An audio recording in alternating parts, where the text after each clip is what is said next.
Crowds run through the streets in a panic, screaming. A black-haired man in a black cloak walks calmly along the road, holding an apple, speaking aloud about a huge giant destroying the city right in front of him. A city tower collapses suddenly. They are creating a magic barrier to keep debris from falling on people and houses. A fragment from the broken tower falls directly onto a cat walking down the street. A black-haired man uses barrier magic to skillfully save the animal just in time. People are shouting about how huge this barrier is. They say only the court magician can do this. A man with a black beard shouts at him, calls him a court magician, and urges him to save the people instead of the cat, while others in the background echo his words. The magician says he doesn't understand what they're talking about because he's already saving them, adding mysteriously that the best defense is an attack. At the palace, the court magician is called Shield, and Ryer is Dreis. He is congratulated on his engagement and looks happy, while the girl beside him remains tense with her gaze downcast. The court magician's companion is actually named Elaine. She clings to the boy, gripping his hand anxiously. As Riris thanks everyone who came to the celebration, he suddenly notices something is wrong with the girl and turns to her to ask what happened. Elaine's expression changes, and she tells her companion that everything is fine. Smiling sweetly, the girl tells Shield that today should be a very fun day. Shield Ryers watches his companion with pleasure, drool pooling at the corner of his mouth. Those nearby are moved and admire the girl's striking beauty. The magician says she is absolutely right. Shield Ryerius, moved by his girlfriend's beauty, tried to announce something that would take effect from that moment, but he was cut off mid-sentence, as the captain of the Knightly Order burst into the hall shouting the court magician's name. Members of the Knightly Order stormed into the hall. She will turn around and ask what happened. Confusion spreads through the crowd when the man who bursts in addresses Shield Ryaris and publicly announces that he is expelling him from the country on suspicion of plotting a coup d'etat. Shield screams in panic that he did nothing of the sort, that it must be a mistake or a trap. The companion next to him is not at all scared. She lowers her head again, avoiding the faces of the people around her. The knight's captain throws a stack of papers onto the floor in front of the shield and says this is not a mistake. Evidence of a conspiracy was found in his own home. Shield is not convinced he had no part in any conspiracy. The former court magician asks again whose house the evidence was found in, not believing the captain's words. The girl next to him suddenly apologizes to him. Elaine regrets it but admits she entered her future husband's room without permission, saying she was worried about what he was doing at night and found evidence in his office. The former court magician looks at his companion, surprised. He has no idea what evidence she means or what she could have found in his office. Shildriara stands beside the captain of the Knight's Order and his former fiancé, watching them anxiously as the woman hides a wild laugh behind her bangs, while the captain stares intensely into the court magician's eyes. Shield realizes he was set up and can't understand why they did this to him. Sweat breaks out on his face and he's very worried. He is a powerful former court magician whose barrier magic protected the country from invasions by other states and monsters, and now he is being expelled from the country, which she finds completely absurd and impossible. Pulling himself together, Shield asks whether the king knows, and after the king confirms, he says that even if the king is involved, he has no choice but to remain silent. Shield Rays explodes and heads for the exit. Panic fades from Shield's face as he heads confidently for the exit and asks if he will receive severance pay. They reply that he must be joking, so the hero says goodbye and exits the palace, leaving the crowd behind in confusion. He sat in the carriage, staring into the distance with a sad expression, unable to believe this had happened since he had done nothing to make enemies. Looking back, the former court magician admits he led a dissolute life, stayed out of politics, and lately many beautiful, noble ladies courted him, which he clearly enjoyed. Thoughts of being banished and falsely accused overwhelmed Shield's Ryaris, and he cried out that it was exhausting and wondered why it had happened that way. The hero remembered people asking him about his promise to marry a very beautiful girl. When he and his ex-girlfriend announced their engagement, some people began looking at him with clear disdain.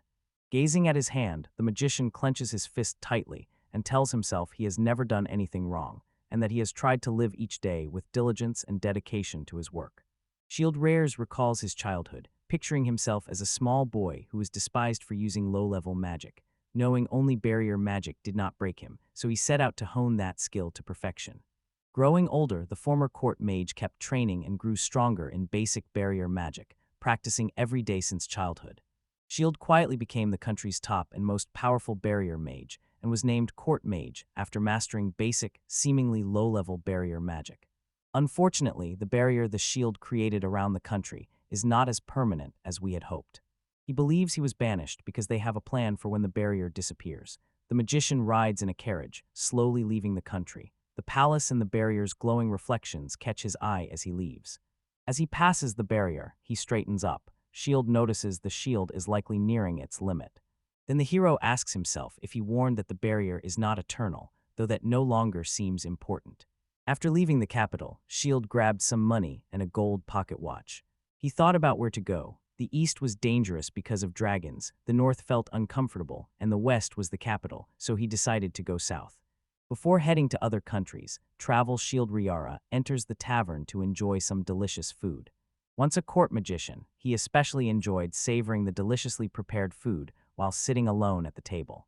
Holding a glass and a piece of meat, he is so content he does not notice the strange cloaked figures with covered faces sitting behind him.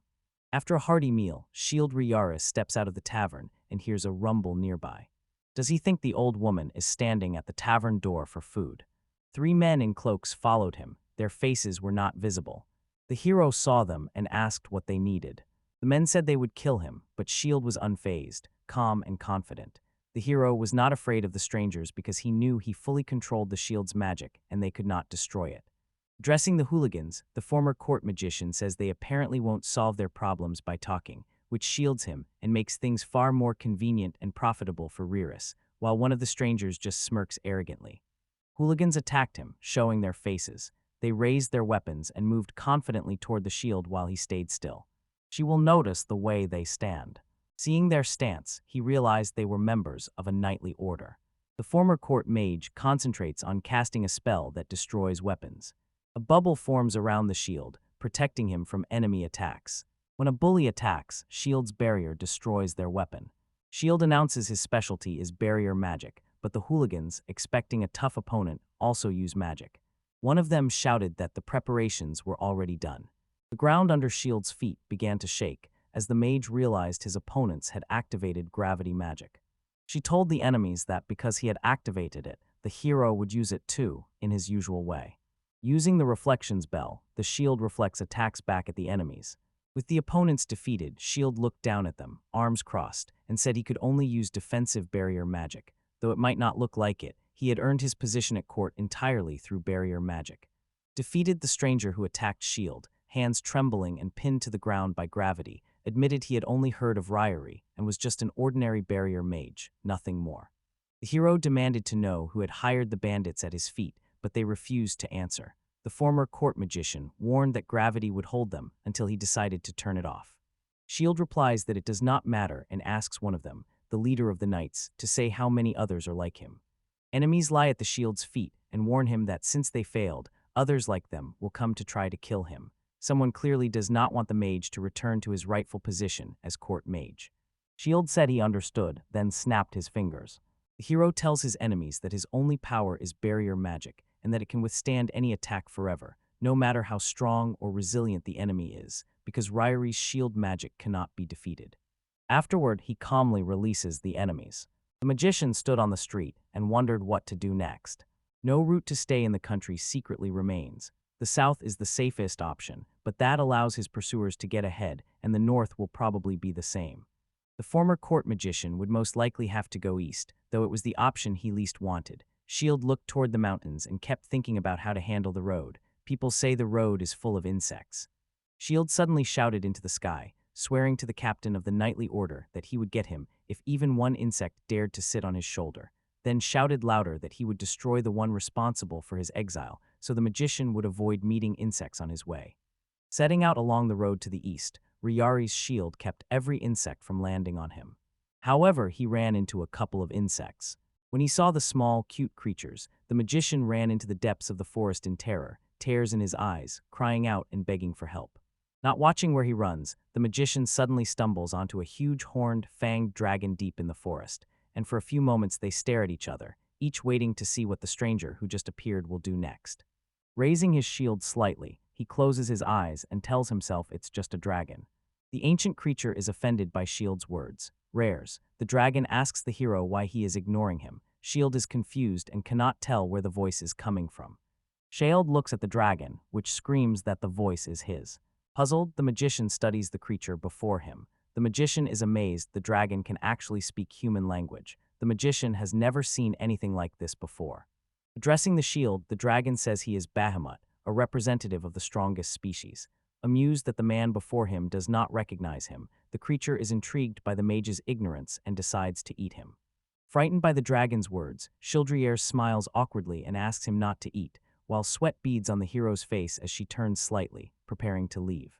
The dragon shoots forward at lightning speed toward the magician, mouth open and ready to eat him.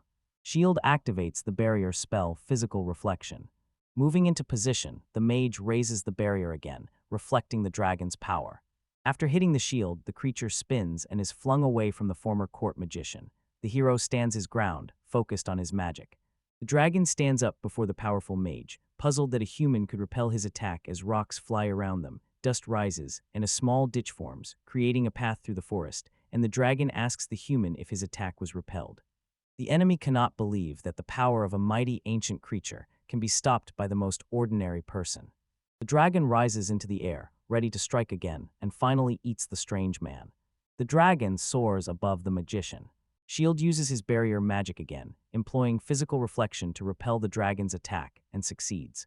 The creature is thrown high into the air, and the former court magician stands still as if nothing happened.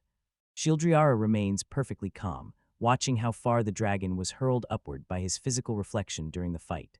Without warning, a huge tooth fragment drops beside the powerful and indifferent magician. The dragon comes back to Earth. Blood flows from the dragon's mouth. Furious and puzzled, the dragon wonders why such a simple barrier magic can be so powerful that he can destroy it, even though a completely ordinary person stands before him. The shield replies that it is a barrier. It cannot be broken so easily. The dragon looks at his opponent in surprise, asking how such simple magic can repel his attacks. Shield stands with his arms crossed, smirking, pleased that even a huge dragon cannot destroy the magic he has spent 10 years perfecting. The dragon goes berserk, convinced the mage has a weak spot. As it prepares another attack, a fireball forms in its mouth and wisps of smoke and energy swirl around it. Shield calmly watches the dragon, not worried about his safety.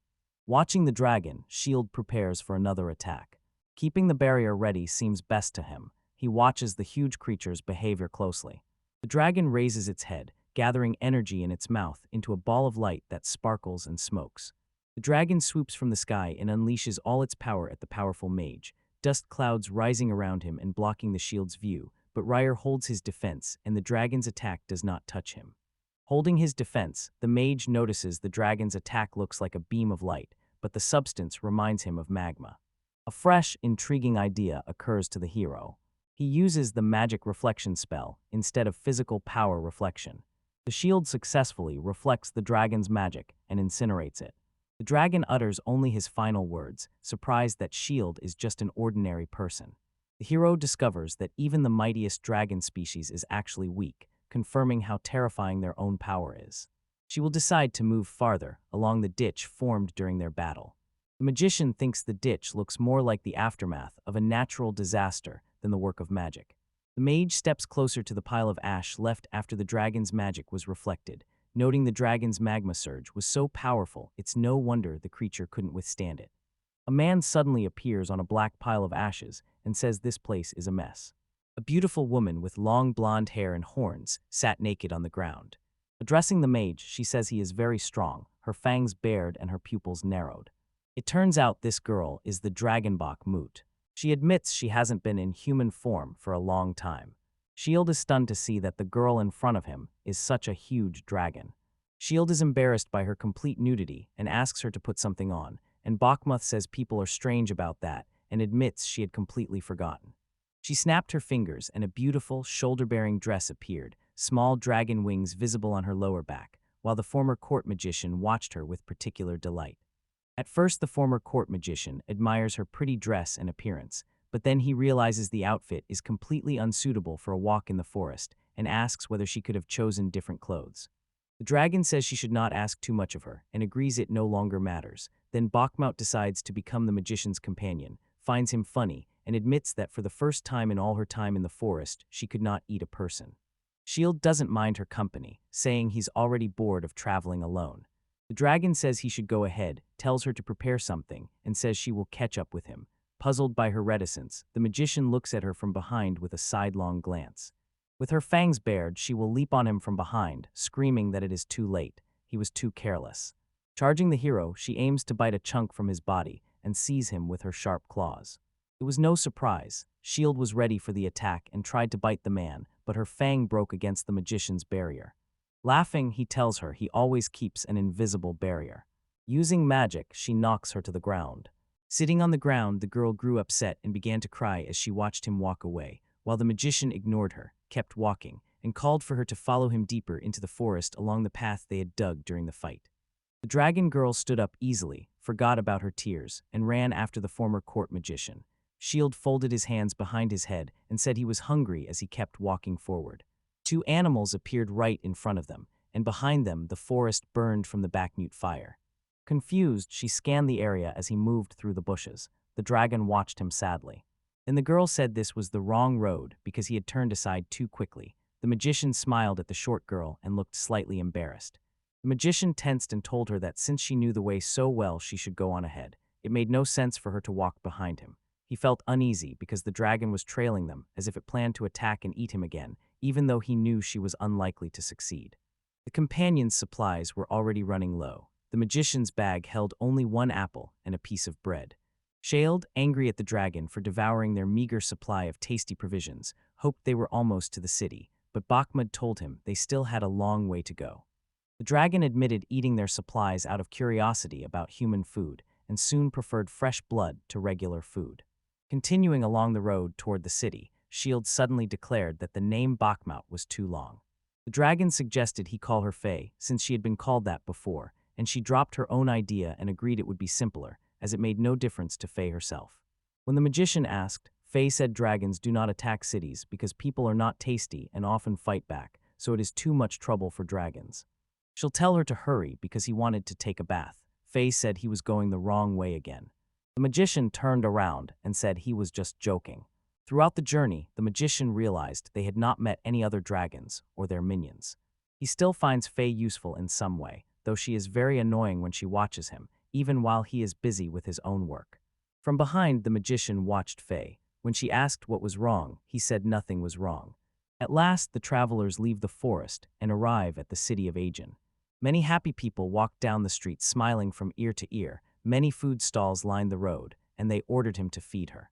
Seeing the luxurious city, the magician decided to start a second life as an adventurer there, to live happily taking on jobs to destroy monsters and help the city's citizens, and the idea filled his thoughts.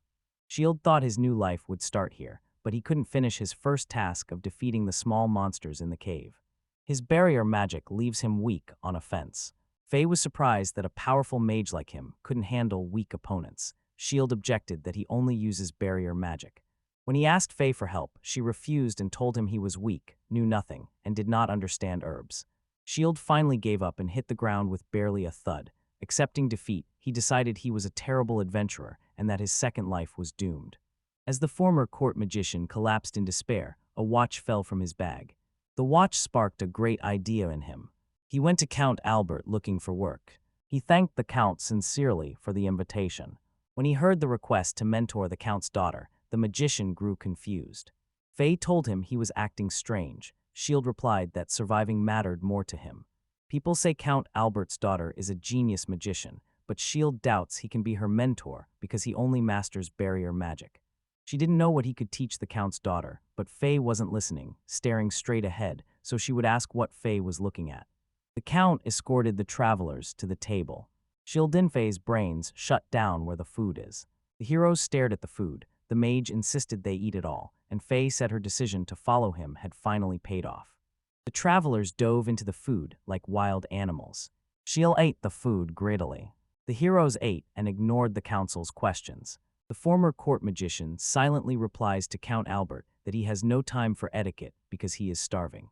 A poised, dignified blonde girl walks into the room. She eyes the shield with disdain. The mage, in turn, notices how much magic the girl is giving off. When Shield saw that the young council member's daughter had a lot of powerful magic, the former court magician panicked and decided to eat his fill before he was fired. After the meal, Count Albert calls the heroes into his office. Shield thinks his dismissal is imminent. The Count introduces his daughter to the mentors who will guide her, explaining they are court magicians from the kingdom of Helena. The count keeps saying people are discovering her talent. The count's daughter thanks her father for the opportunity to study with powerful people, tears welling up in her eyes. The girl seems quite nice and diligent. After the count leaves the room, Shield sighs and moves closer to tell her how glad he is to meet her.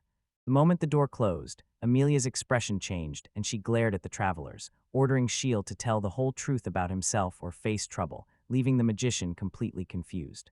Shield tensed, intimidated by the count's daughter's behavior, and at first did not understand what she meant.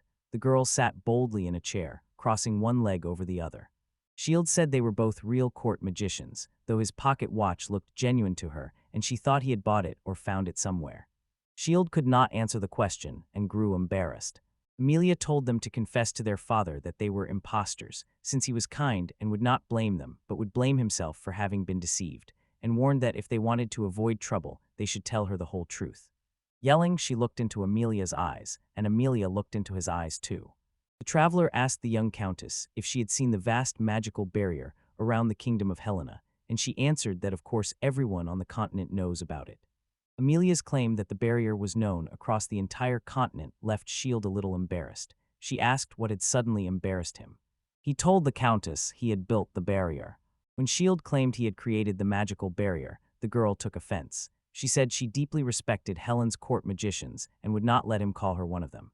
She threatened he'd regret it if he said anything like that again. Amelia said she would one day become a court mage too. She noticed she had the same aura as the court mages and repeated that he was one of those 10. The magician insisted he had built that famous barrier, but he was expelled as soon as he became a political liability. The countess did not believe the country could so easily expel its hero. She argued he should be honored and respected. Shield said that would be true only if he were actually expelled. The young count's daughter rose from her chair and, without looking at the travelers, ordered them to leave the house, saying that talking to them irritated her, to which the Shield replied that he had come in search of work, needed income, and thought this was the ideal option. Shield glanced sideways at Faye, seeking confirmation of his words, but Buck's expression only explained why she had to speak to persuade the grumpy girl, and Ryrie said she only spoke like that after she had eaten her fill. Amelia, slipping on snow-white gloves, confessed to the two travelers that she had no intention of taking lessons from the mage, and ordered him at least not to interfere and to stand quietly in the corner while she practiced. Shield decided to keep an eye on Count Albert's young daughter, since for now it was the only thing he could do. The young countess stepped into the courtyard, and the travelers followed her. In the courtyard, Shield found a worn-out magical doll and realized the girl was serious about becoming a court magician, which amazed him. The young countess began casting spells as glowing orbs of fire, air, earth, and water formed around her. The former court mage said her specialty was attack magic. Closing her eyes, the girl focused. Effortlessly, the girl attacked the magic dummy with all 4 elements, and Shield watched closely, surprised that she knew how to use auxiliary strengthening magic to make her strikes faster and more powerful. Amelia's attack magic shattered the magic doll, and the mannequin's arm fell off. Shield watched and was deeply impressed by the young sorceress's power, and her control and range put her at the level of a high mage. The countess formed another ball of energy in her hands. Concentrating the magic into a single point, she said aloud that she still needed more practice. Riara's Shield watched the young sorceress with admiration.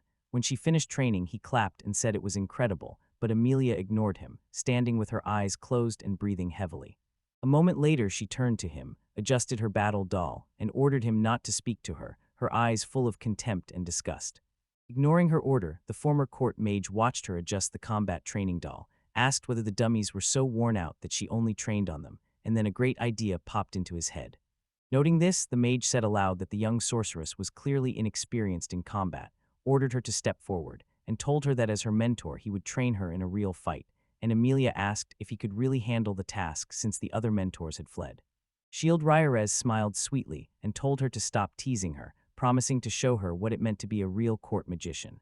Count Albert's young daughter was interested in the proposal. Facing him, she pointed and said she had used up all her magic, so to avoid killing him they would have to fight hand-to-hand, and Shield was dumbfounded, asking her again because he was surprised she wanted a hand-to-hand fight. Fragile-looking young sorceress confidently cracked her knuckles, ready for a serious arm-wrestling match with the former court magician. Noticing the tension on the former court magician's face, the count's daughter asked whether court magicians were supposed to know martial arts, and Shield stepped away from her and said they were. The mage figured Faye was the one asking, so he asked her to fight the count's daughter instead of him. Sweat dotted Shield's face, showing he was worried he could not handle Amelia, just as he hadn't handled the monsters in the cave. Lying on the grass and watching the show, Faye said doing that might accidentally kill her and ruin everything, but she loved the food here and did not want to give up that pleasure. Buckmoot stared into the former court mage's eyes and warned him not to lose to this girl, because she wanted to stay as long as possible and enjoy the food, and Shield grew sad and tense and said he understood the warning. Amelia's fight with the mage began. Amelia moved first. She sprang up. Shield watched her legs. Judging by her movements, he told himself he could keep up with her speed. The mage took a stance ready to attack or defend. Moments later, while the former court mage stood frozen, Amelia attacked, snapping her leg up to strike him in the neck.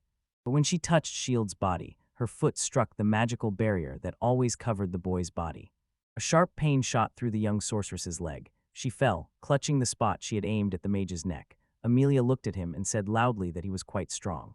Refusing to stop, the young sorceress rose from the ground, hissing in pain from her leg, shouted that she would hit him again, clenched her fist and pointed it straight at the former court magician, fully confident she could hit him this time. Realizing she was aiming for his face, Sheldon crossed his arms to shield himself from the blow. Watching his movements, Amelia realized he had fallen for her trick and fainted toward the mage's stomach.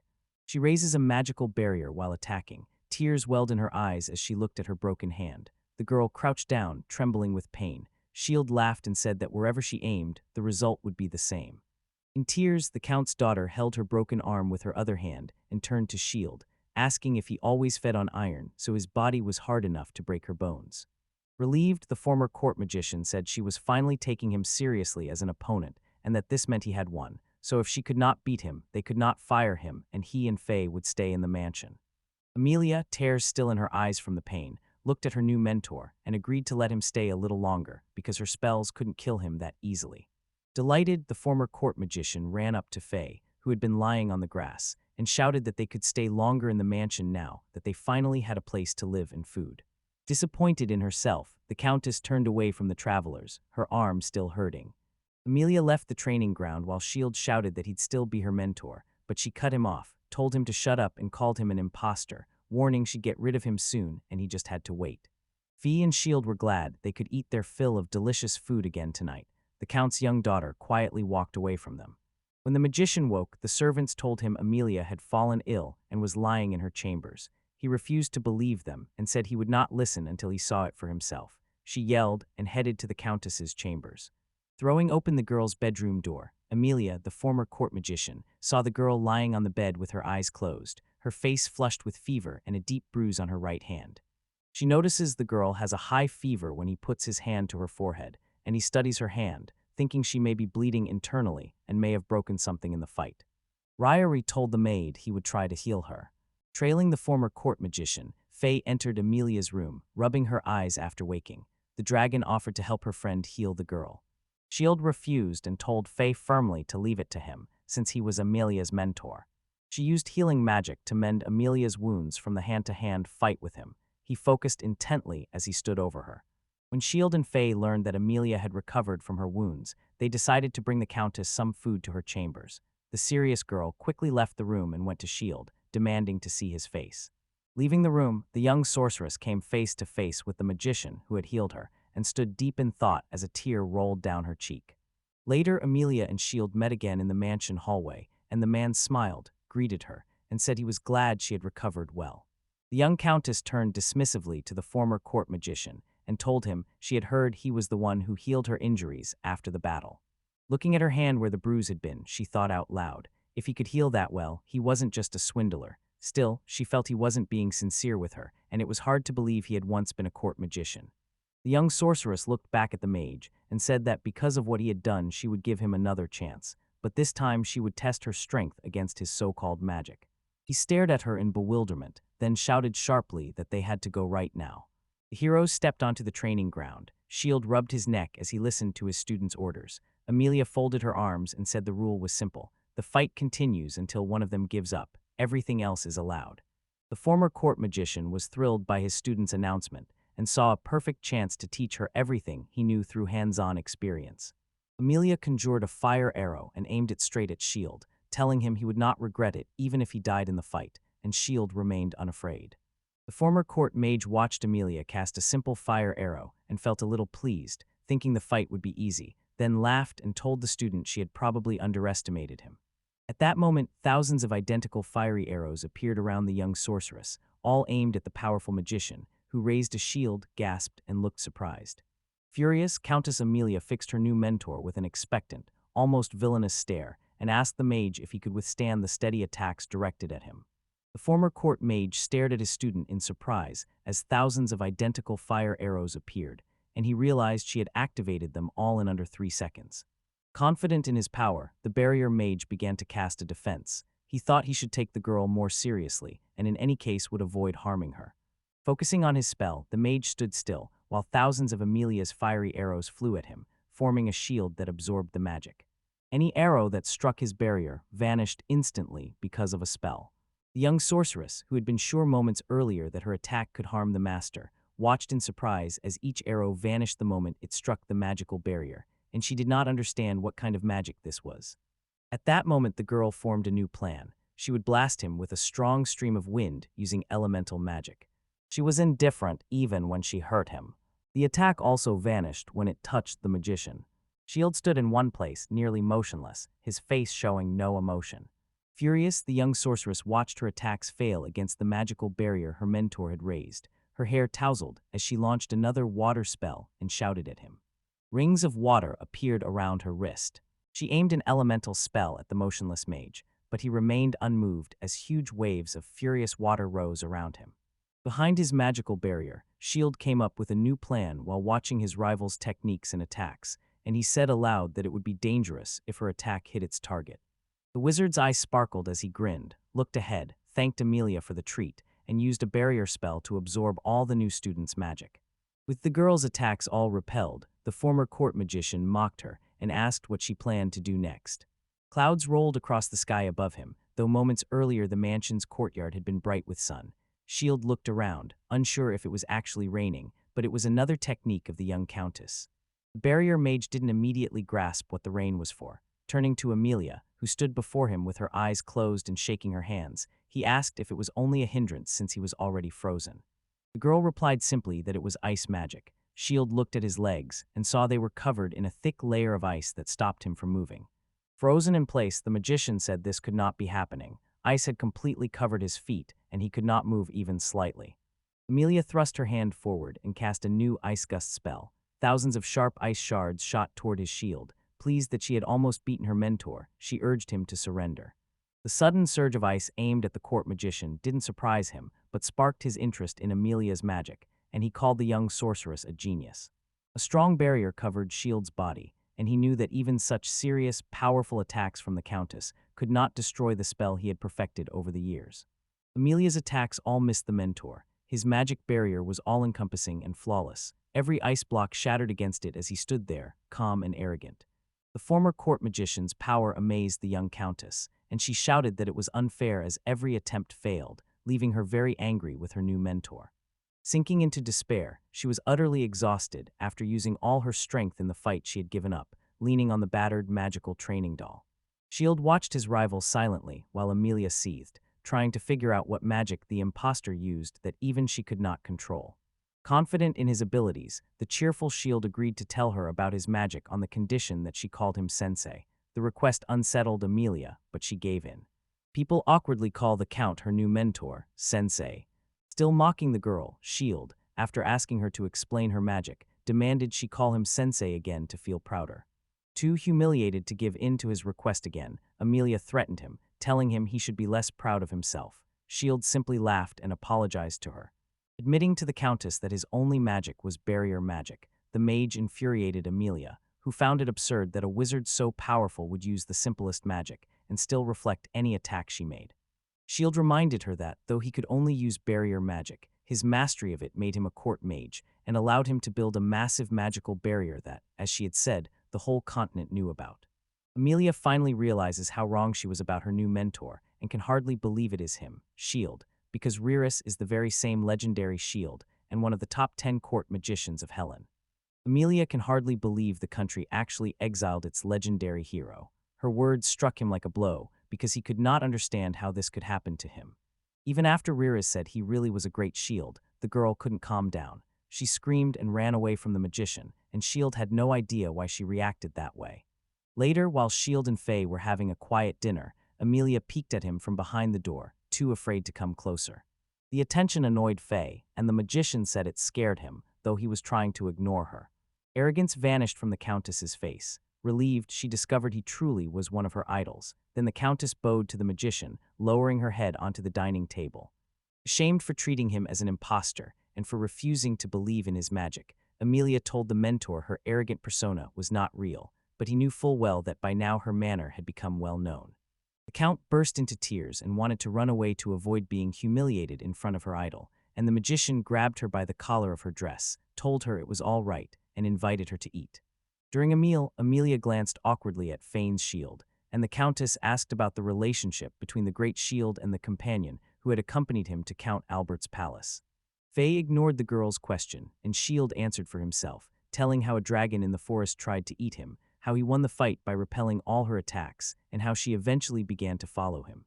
At first, Amelia froze when she saw a real dragon in human form sitting next to her. With a friendly smile, Inof gave her real name and offered her hand, saying it was a pleasure to meet her. The girl did not doubt the magician's words. Faye suddenly realized they still hadn't chosen the next leader of the dragon forest, and if they didn't, the dragons could attack the city. Shield said menacingly that he couldn't believe they had forgotten such an important detail. The mage decided that since the Fae followed him because of his actions, they had to deal with it. Bakhmut backed him, saying they should pick a leader before they set out. Only Amelia objected. The heroes asked the girl what her reason was. The worried countess warned that dragons are incredibly powerful, and if she does something wrong, it could spark a war like the one 300 years ago that engulfed the world. The travelers said it would be fine. As they entered the forest, the heroes encountered a huge dragon. Shield and Faye stayed calm, but Amelia stared at the creature with eyes full of horror, seeing a dragon for the first time. Faye boldly met the dragon's gaze and named him Nidhogg, the Black Dragon. She ordered that he inherit the leadership and not harm anyone, otherwise the war Amelia mentioned would start. The Black Dragon refused the fairy's orders and kept snapping and growing. The girl reverted to dragon form to confront her kinsmen. Two huge creatures ready to fight frightened the countess. She picked up Amelia and moved a little away from the dragons. Worried about Faye, she thought it was dangerous to leave Faye alone with him. The magician replied calmly that he would rather see the young sorceress fight those creatures, since a court magician should be able to do at least that. The dragons started fighting. From afar, the boy watched the dragons fight. They soared into the sky, clawed at each other, and fired beams at one another. The mage grew visibly worried, his expression tightening as he set Amelia on the ground, and she stared at him in bewilderment, calling him a great shield, but he ignored her and began casting a spell on the barrier. The ordinary basic spell shield, had mastered to perfection, looked like a great miracle to Amelia. She watched him cast a spell, and a huge, sturdy protective barrier rose around him, though it was routine for the magician. Dragons kept fighting fiercely, slashing with their claws and wrecking everything in their path as they flew high over the city, ignoring the danger to people and buildings. Amelia and Shield watched the creatures from below. The mage told his apprentice to think about how she could fight such an opponent, but the countess insisted it was impossible, even though Shield had already defeated a Fae with his barrier. In the smoke, the heroes saw that the Black Dragon was clearly no match for Fane's strength and was increasingly unable to withstand her attacks. The magician watches the sky with satisfaction, while the young sorceress remains frightened. After defeating the enemy, Faye returns to the heroes in human form, descending gracefully with only a single scratch on her cheek, and Amelia is convinced the creature before her is a real problem. Shield quickly realized she had not killed her opponent, and Faye, confident in her skills, said there was no need because she had easily defeated him and he would obey her orders, but she felt uneasy because the man was speaking too calmly. Amelia is devastated. To her, what she saw is unbelievable, while Faye and Shield act as if nothing happened, as if the legendary dragon had not just been defeated and the city were not protected by a huge magical barrier. As the Countess thought over everything that had happened, Faye warned the magician he couldn't erect such a huge barrier in the city because it might draw him back into politics, since people who gain great power often try to use it to their own advantage. When the heroes returned to Count Albert's lands, he admitted he knew about the shield's status, but didn't suspect how powerful and famous he really was on the continent.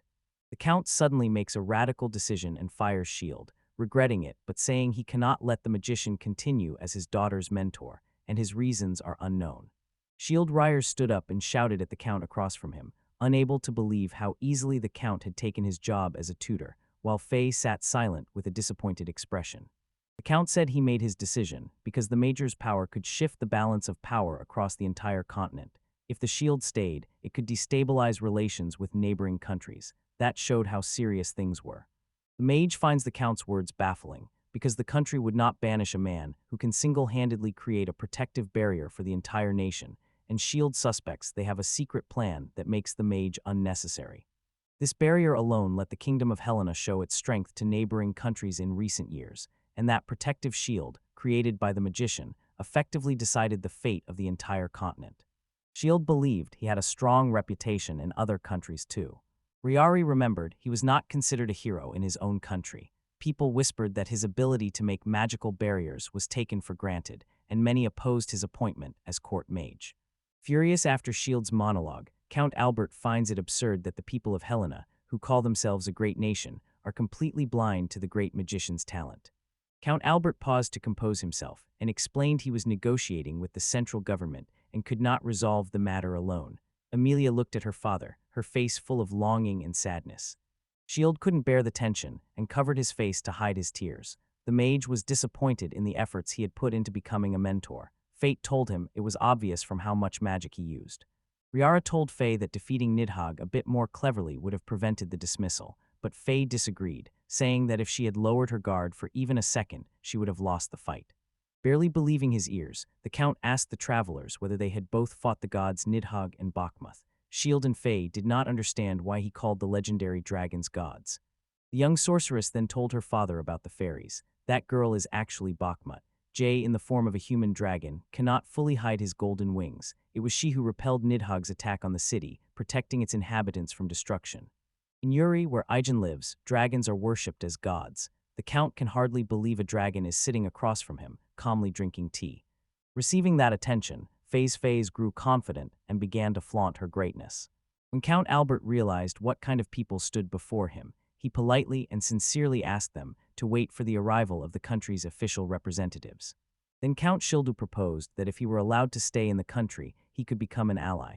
Count Albert's question gave the magician serious pause. Ryrie admits he does not know the exact answer to Albert's proposal. The magician fears he could be used again as a tool and discarded as soon as he becomes a political problem. Expulsion from his own country and dismissal damaged the Major's view of the world, leaving him to doubt that any good way to live exists or that he can live freely. A spread of juicy, delicious dishes filled the table, interrupting the former court mage's train of thought. Shield and Faye looked delighted at the trays of food, ready to begin their meal. After his identity was revealed, the man wondered if the cooks had made the food richer than yesterday. Shield doubted he could eat anything. Faye was determined to finish everything and leave no leftovers. At dinner, the magician noticed Amelia looking at him differently than before. Faye said she probably just liked him a lot. She added that the man has a knack for getting into trouble, which is why the dragon found him interesting. The mage grew suspicious of Faye, thinking she might have hidden motives toward him, and he was unsure whether it was normal to travel with someone like her. Faye admits that if she gets irritated being around people, she will simply leave with him and run far away to travel with a great magician. Shield thought she was pretty fun right now, so it was fine. After dinner, Shield packed his belongings, put on a long white cloak, and was about to set out with Faye and Amelia. During their adventures, the sorceress's love for the magician often led him astray and into more trouble. The young sorceress squeezed the former court magician's hand tightly. He told himself the girl clung to him like glue and could not pull away. Shield felt uneasy about his companion's behavior, but refused to be rough, calmly saying he was uncomfortable with her being so close. Amelia enjoyed the magician's company. They said Amelia was acting like a cat in heat, and Shield was very upset by her comment. All he wanted was to walk the streets of the Dragon Country City with two companions, but for some reason he was unhappy and could only hope nothing strange would happen that day. A silhouette stood on the roof of the house, and the magician saw it, but the travelers could not make out the face because the sun blinded them, and the stranger shaded his eyes and said he was exactly as people described him. Fox-like ears sat on the stranger's head, and his left ear suddenly twitched at the shield's scream. A stranger introduced herself and claimed to be a swordsman worthy of the title Holy Sword in the Beastmen country of Irius. From the roof, she watched his reaction, and at the end of her speech said she was glad to meet him. Shield faced her, watching her movements closely, and asked why she had come. Moral replied calmly that she had learned from intelligence that Shield Rayers had been expelled from his country. Moral leaped from the roof toward the heroes. Under the Queen's orders, she had rushed here to receive the shield. That was why she had come to another country as an honored guest. The mage was surprised that she called herself an honored guest. Offering to bring the shield to her homeland Iris, the beast woman said the Queen had ordered it, and she would take the mage by force if needed. But for now, she was only politely asking him to come with her. Moral's offer made the magician pause and consider it more seriously, because he would accept a steady, well-paid job regardless of location, but he still had a bad feeling. After a moment's thought, Shield told the stranger he was asking for forgiveness, but would no longer let others decide how he lived. That was his final answer. Moral warned that she would, unfortunately, have to take the famous wizard by force, so taking the weapon from behind her back, she replied that in that case, when he woke he would already be in the land of the beastmen. Iris. A woman lunged at the shield with a heavy sword, jumping forward to close the distance, as the blade appeared before Ryer's eyes, startling him briefly before he readied the barrier magic. Moral hit the mage's shield and bounced back several meters, her weapon knocked from her hand. She had no time to register how the wizard had parried so quickly. All confidence drained from her face. Shield felt wary because his weapon-destroying spell normally split a weapon in two, but her sword was only thrown a short distance along with her opponent. Morel admitted his magic was impressive, but her sword had been forged by the best blacksmith in the Beastman country, so breaking it would not be as easy as she expected. She lunged at Ryari again, swinging her heavy sword at his buckle. The mage calmly blocked the strike too, though sweat and a hint of excitement showed on his face. Shield could use barrier magic, but she matched his tenacity and kept changing tactics until she found his weak point and struck. This time the woman disappeared. After some thought, the former court magician set up a larger magical barrier to prevent the beast woman from attacking. The mage sensed movement, but Moral had not yet attacked. Standing still, he waited for her to strike. Very close, Shield sensed a woman's energy, moving at lightning speed behind him.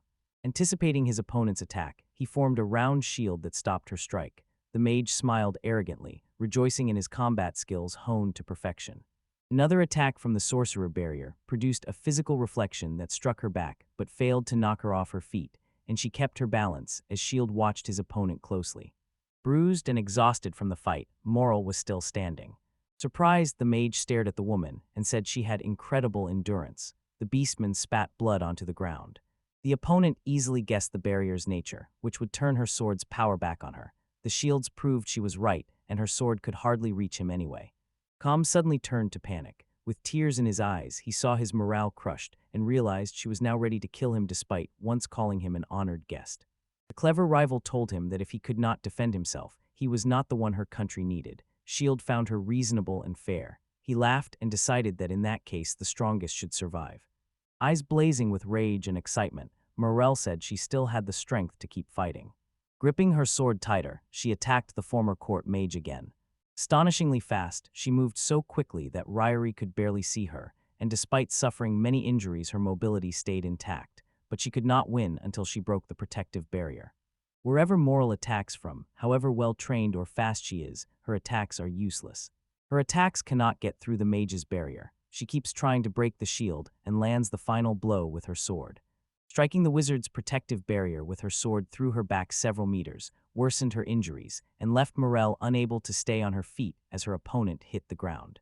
She'll note that her attack was quite good. Admitting defeat, the girl said she had been completely beaten by an opponent too strong, and even the Saint of the Sword could not reach him, though she had the strength and endurance to seriously fight such a mage. After the last attack, her clothes were badly torn. Shield reacted indignantly and told her to cover up. The magician handed her his cloak. Morale, defeated but bound by duty, was forced to obey her queen's order to bring Shield back with her, and at all costs return the barrier magic to the Beastman homeland. Faye and Amelia, who had been standing nearby, finally approached the shield. It seemed the matter was settled in the girl's mind. The beast woman said she would stay in the city for a few days to rest and to find a way to recruit Ryerez. Shield is frustrated that he keeps finding himself in strange situations, and he starts to feel like he's doing something wrong. Faye and Amelia broke his train of thought and suggested they get something to eat. The magician looked exhausted after a long fight with the beast woman who had tried to force him into her kingdom. Before the heroes could leave the street, Moral called to Mr. Shield and said she wanted to ask him a personal question. Stepping close, she gently touched his chin and asked if he would marry her. The barrier mage clearly did not expect that question after the battle. Morel's question surprised both the magician and his companions, and the girls glared at the beast woman with fury. The magician reacted with surprise to her question. Frightened, Shield jumped as far away from Morel as possible. The beast girl's greatest dream is to marry a man beyond her sword's reach. She earnestly asks Riri's to marry her and go with her to Irius, the land of the beastmen. The magician is horrified. He believed their relationship was only a mutual desire to kill one another, so he refused Morel's offer to marry her. As a shield, she loudly tells everyone the master belongs to her, and from the start she suited him better. Morel says she is more likely to win the magician's favor. They also asked Faze for her opinion, calling her inhuman, and asking whether she wanted to stay close to Rayer's shield, a question the dragon found quite amusing. Meryl Faye calmly says she just wants to eat him. Then she will guess that she still hasn't given up on the idea after all this time. The dragon admits she can gain the powers of those she absorbs. Sooner or later, the girl plans to eat him to take the miraculous barrier magic she could not resist. The former court magician was mildly amused by the Fae's answer, surprised that she had such plans for his life. Morel didn't like the girl's answer at all. To Morel, Fazi's plan to eat the man who was supposed to be her husband was unforgivable. Seeing Meryl's indignation, Faye tried to explain she was not interfering with her marriage. People's lives are too short. The dragon spoke, and Shield interrupted, saying she had guessed her plans. The girl plans to eat him once he grows old and senile, and until then she will remain just friends with him. Meryl asks the Dragon Queen to be a witness at her wedding to Shields. Faye agrees without hesitation. Only the Shields and Amelia remained unhappy with the outcome. The magician was outraged that they were shaking hands, as if he had no right to decide his own fate. Amelia shouted that she would not give up her master. An unexpected voice said it wanted to add to the funny story, and a girl standing behind the heroes said she had doubts when she heard about Shield's expulsion. Rares from the kingdom of Helena. A beautiful woman appeared near the heroes. They recognized her at once. As a spatial movement mage, she is rarely encountered. Gabrielle Perrellet introduced herself as a representative of Minot, and came to invite them to Minot. Shield realized he had heard something like that recently, as if experiencing déjà vu. On impulse, the magician told the girl he would be staying put for a while. The Shield's statement upset the spatial movement magician a lot. Gabrielle Boud asked to be forgiven and said clearly and confidently that although she liked stubborn people, her mission was to take the magician with her. Only managing to say she was very good at the mission, she vanished into thin air, frightening all the heroes except the fairies. A woman's long-nailed hand grabbed Shield's shoulder and tried to pull him into the darkness. Gabrielle, like everyone else, faced a magical barrier that kept her from touching the shield, and she could not tell whether it was a wall or a reflection because she saw no barrier in front of her. Gabrielle knew she couldn't simply take the famous, coveted former court magician with her. Faye watched the spatial movement mage's actions calmly, but warned that something really big was about to happen. A vast rift opened in the sky as Gabrielle rose into the air, and a giant's foot came through, aiming to crush the entire city, while Shield stood frozen, unsure what to do or where this woman had come from. Gabrielle sat on the shoulders of a man-like creature with fangs and legs, positioned in front of a shield, and smiled maliciously. She told the mage she would take him by force. The creature gripped a stone club, preparing to attack. The giant could not fit on the narrow city street. It seemed any step or wrong move would shatter the city. Gabrielle, perched on the monster's shoulder, tried to avoid damaging the city, but she knew it would be difficult. Shield was outraged that, after summoning a huge monster from a spatial rift, the girl worried about the city's condition and feared damaging its infrastructure or harming its people. The girl cleverly tells the magician that now that power is being used, some injuries are unavoidable. Mocking Shield and enjoying her power, she asks the mage to simply not die in their fight. Crossing his arms, the giant punches straight at Rhaenyra, kicking up a cloud of dust. Confident he has grabbed the powerful magician, he fights to keep his grip. Confident in her power, Gabrielle thinks Shield can't deliver such a blow. A moment later, she notices something is wrong. Shield climbs out from under the rubble in the giant's hands as if nothing happened, unhurt because a strong barrier formed around him. Then he turns to the sorceress, says she scared him, and asks again whether she said anything. Gabrielle decides to try another attack. Sweat beads on her face and she looks tense. When the giant disappears, a huge chunk of earth rises into the sky. The girl asks them to keep her company a little longer because she plans to hurl that mountain at the magician, hoping it will destroy his magical barrier. Shield grins and says the mountain used to be much bigger, but the girl tells him it is foolish to trust only what he sees, because his eyes show only part of the truth, the tip of an iceberg that will soon fall on him from the sky. A massive slab of earth, almost like an entire mountain, was moving straight toward the city, spilling chunks of rock and soil onto the road. Horrified and furious that Gabrielle, without thinking of the consequences, had selflessly decided she could destroy an entire city, demolish houses and streets, and possibly maim people, the former court mage shouts at her in rage. The sorceress keeps saying some damage is unavoidable, but Shield does not see it as mere damage. This whole block could harm people, animals, and the entire city. Morel decides to help the experienced, powerful Shield, saying the spatial movement mage is forcing the girls to fight for the city as well, and now the battle concerns not only Riaris but all the inhabitants. Faye calls the situation a burden, but bravely accepts the sorceress's challenge and prepares to use her dragon power. Amelia alone trembles with fear and horror as her city suddenly faces danger. Gabriel watches the girls. Urging Shield, she explains that Minant is in dire trouble and needs a mage's help. The former drive mage tells her he will not hold back this time and will unleash as much energy as needed to save the city. Gabriel ignores Rahari's warning shade and uses a spell to command the stone above the city to fall. Boulder starts to fall quickly, blocking the city's sunlight. Shield stays calm and prepares a barrier spell to stop the disaster. Shield holds out his hand, and shimmering copies of the barrier begin to appear. Gabrielle was sure she had one when she saw the mage standing motionless, but she had not yet realized how wrong she was. A surge of energy above the mage destroyed the mountain completely, leaving no trace. Only a strong wind rose, scattering small fragments and leaves across the area. Furious, Gabrielle could not understand how the man handled her magic so easily. The spatial movement sorceress panicked after the attack shield had stopped failed, so Gabrielle decided she needed to teleport the most famous mage to Minant with her magic. Ryrie stayed calm, expecting the girl would try to drag him all the way to Minant, and already had a protective barrier spell to repel any attack from her. Ignoring Shield's words, Gabrielle cast a spatial spell that forced teleportation. The mage repelled her spell with his barrier. Ryers smirked arrogantly and told his beautiful rival that her plan would fail. The forced teleportation spell's reflection ruined the girl's clothes, but did not teleport her. Shilda was shocked by the outcome and immediately turned away, looking at the nearby girls standing behind him, who were equally surprised.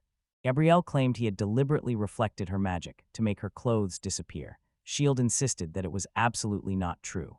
She'll notice people passing by looking at her oddly. He decided to give the girl his shirt so she could cover herself.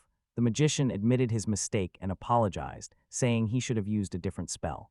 The spatial teleportation mage told Shield he had to take responsibility for it, smiling sweetly at the hero. Moral began to resist Gabrielle's words. The beast woman said she was sorry, but long ago she decided to make Shield repairs like her husband, without taking the magician's opinion into account. Gabrielle said it was obvious that Shield's preferred girls and that he was less attracted to aggressive women, but Moral stood her ground and insisted she was just as suitable a candidate. Both girls then asked Shield to choose which of them would settle the dispute, but Ryrie resisted, and Shield said that so far they had both tried to seize him by force, so he had to regard them as enemies. Gabriel, Meryl, and Amelia ignored the magician's advice and decided to arm themselves with shields. All three wanted to stay close to the powerful magician. Faye decided to end the spectacle, pointing out the Margrave would likely bring high-ranking officials soon, and it would be better for them to discuss everything there as representatives of their states. Everyone liked the idea. Gabriel and Meryl exchanged glances, getting ready to compete for the shield. Yaris, Faye screamed, warning everyone she would eat him no matter what anyone decided. Shield fell awkwardly and was about to say something about the girl's plans for his life when a strange voice cut him off and made all 5 heroes turn toward the forest. Ryers turned to look toward where the voice had sent him and saw something that filled him with complete horror and destroyed something inside him. The huge shield that had been erected in the country of Helena collapsed, and all the heroes watched the explosion. The barrier that had kept the dragon race from passing for 3 years was now gone. Faye said it happened faster than she expected. Morel watched with delight as the protective barrier, holding up Helena's arrogant kingdom, slowly vanished. He stared into the distance in horror as everything around him faded. A new era had begun, and dominance would depend on where the shield ended up. Ryers. The hero recalled how long it had lasted and how it was destroyed in a single moment, but it was no longer his concern. The heroes head to Count Albert's palace. He wants to call a meeting to discuss the future of Helena's former court mage, Shield Rear, and first Albert outlines the situation in his state, Uri. Preoccupied, the former court magician stared out the window at the sky where his great magical barrier had been, sneering as he told himself again that now was apparently the best time to think about the future. Count Albert listed the conditions the country would guarantee if the shield stayed with them, including a lifetime position as a court mage, an annual salary 10 times that of court mages in other countries, and the grant of a count's title over land. Albert's words struck the boy, and he decided to remain in the country of Ur. Morel asked to be next to continue the discussion. Irias, the beast woman, offers the former court magician the title of duke and the corresponding lands, totaling 1/10 of the country and comparable to the possessions of a king of a small state. Morel's proposal pleased the magician more than the previous one. He announced he would stay in Irias, but another girl interrupted him. Gabrielle rose solemnly and finally laid out Manon's terms.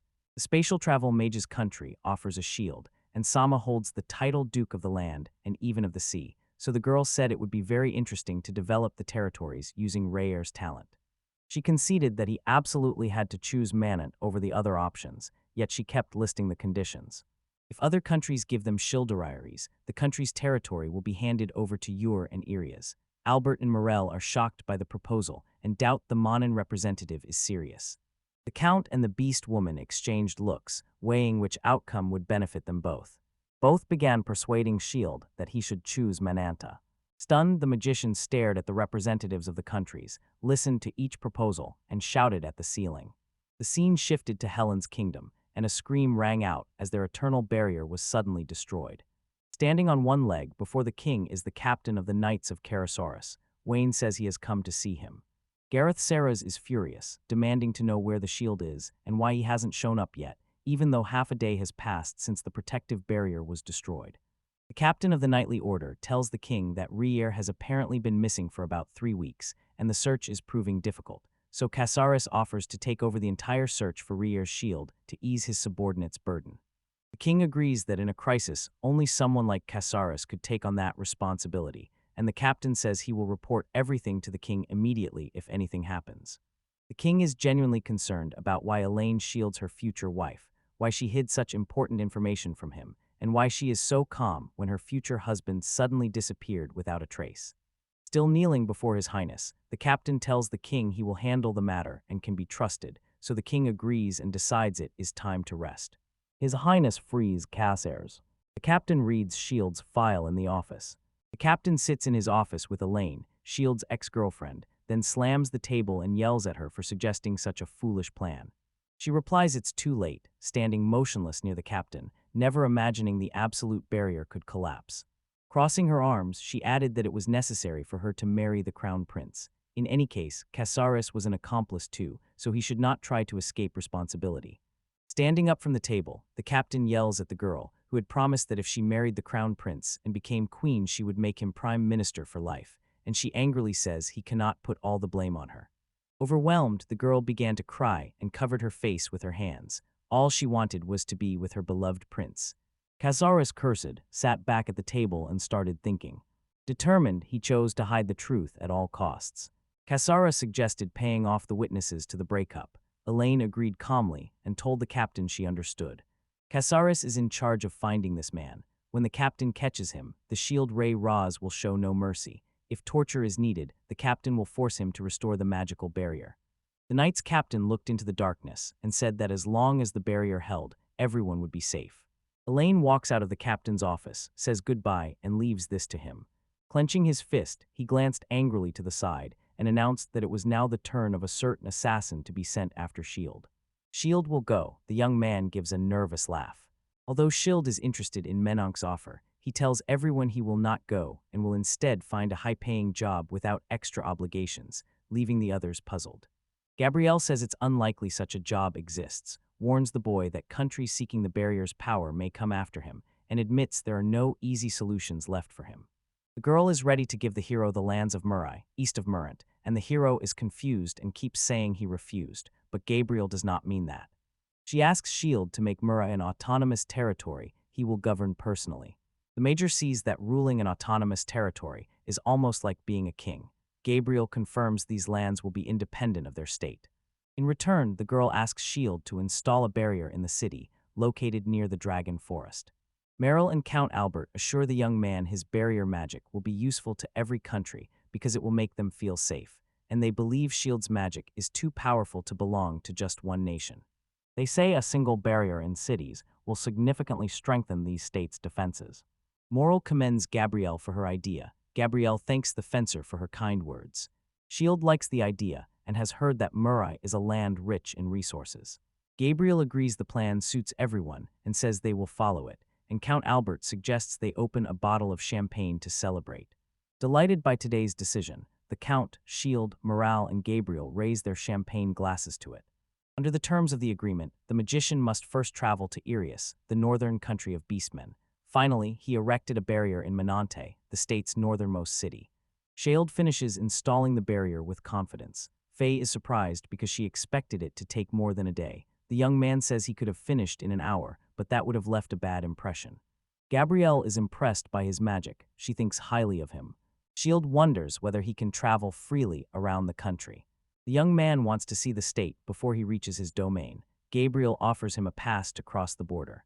The girl gives Shield a bracelet and says it is set with a magical ruby. The decoration will confirm the young man as the lord of the territory.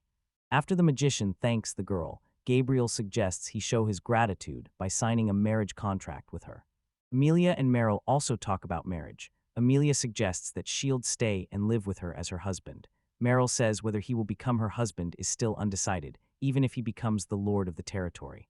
Shield ignores the girl's question and quickly leaves with Faye, despite the girls asking them to stay. When the heroes left, Gabrielle handed them about 10,000 gold coins for the journey. Faye does not know what that would buy in the human world, so she asks the boy.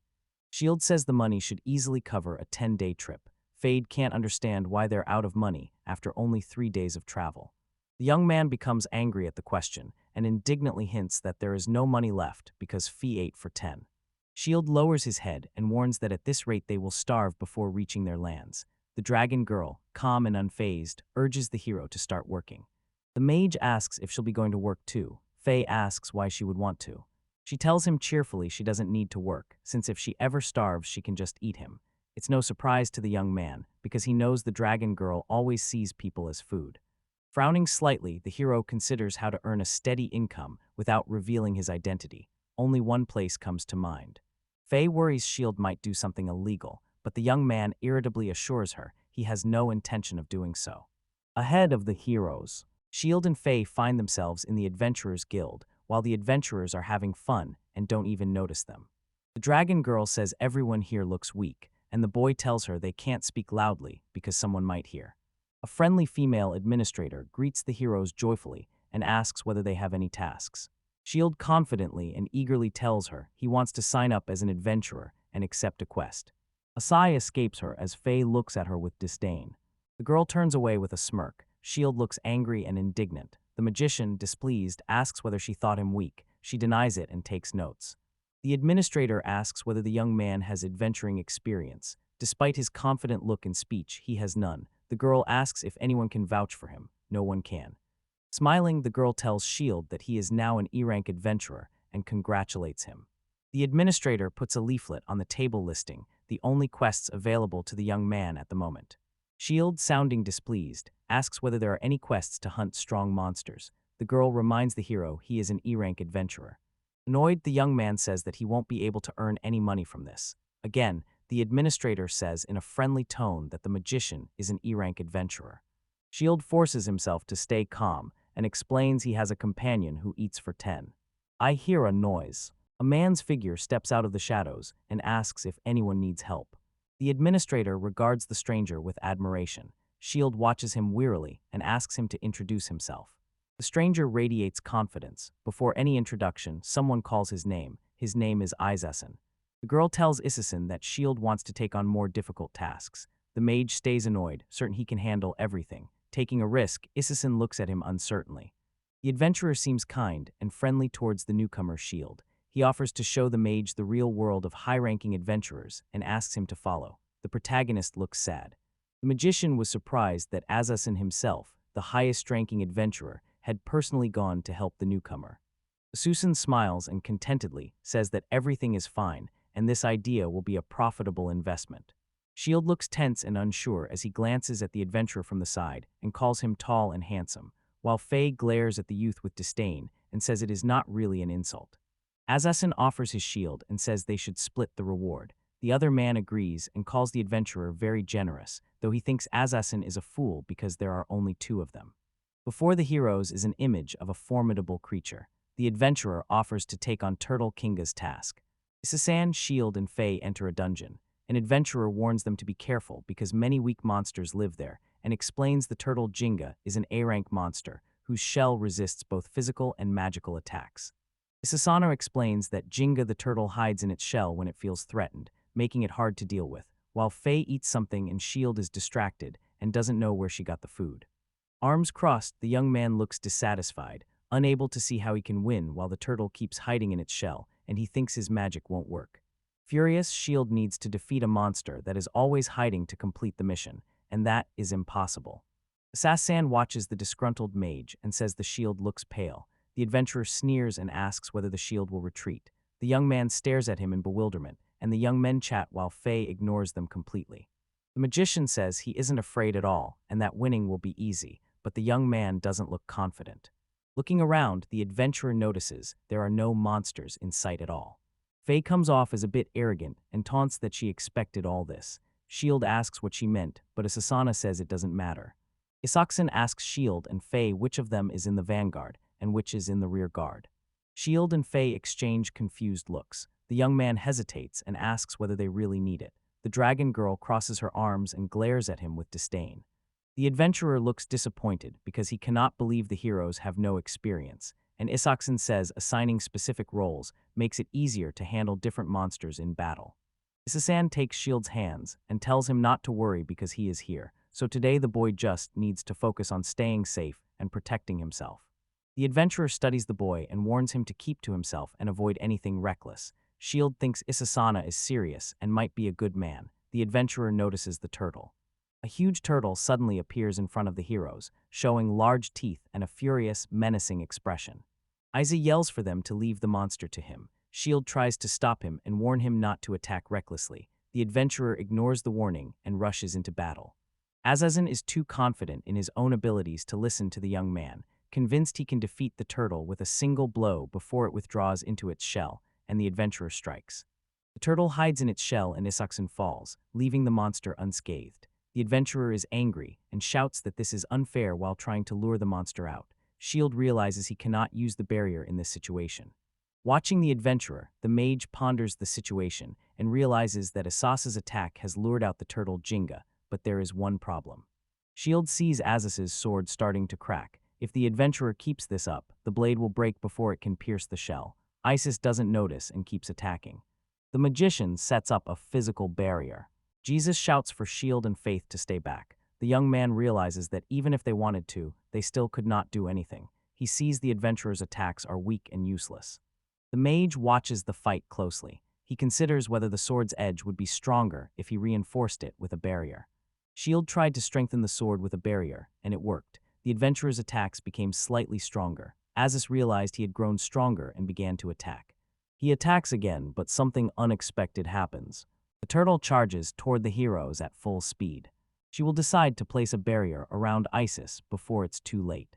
The monster charges the adventurer. Eyes braces for the strike and covers his head. A powerful blow throws him backward. The turtle moved too fast, and the shield didn't have time to form a full barrier around us, but the adventurer survived, and now the magician had to decide what to do with the turtle Jinga. Asis is confused and doesn't understand how he barely managed to block the monster. The adventurer is furious and certain the monster's rank is wrong. The turtle is an S-rank monster, not an A-rank. The creature keeps attacking Isis, but he's already at his limit. Shield calls to the adventurer, telling him to step back. Isis turns to the young man, his whole expression showing displeasure. Furious, the adventurer scolds the magician for ignoring him and getting too close to the monster. Asis notices the turtle has become even faster. The monster has grown even more bitter. He is rushing straight at the shield. The young man fears he won't make it in time. His eyes screamed when some liquid splashed on him. The adventurer can hardly believe the monster has been defeated and the barrier has fallen. A turtle has fallen and is lying on the ground. Isa sees the Jenga turtle's head and can't believe it.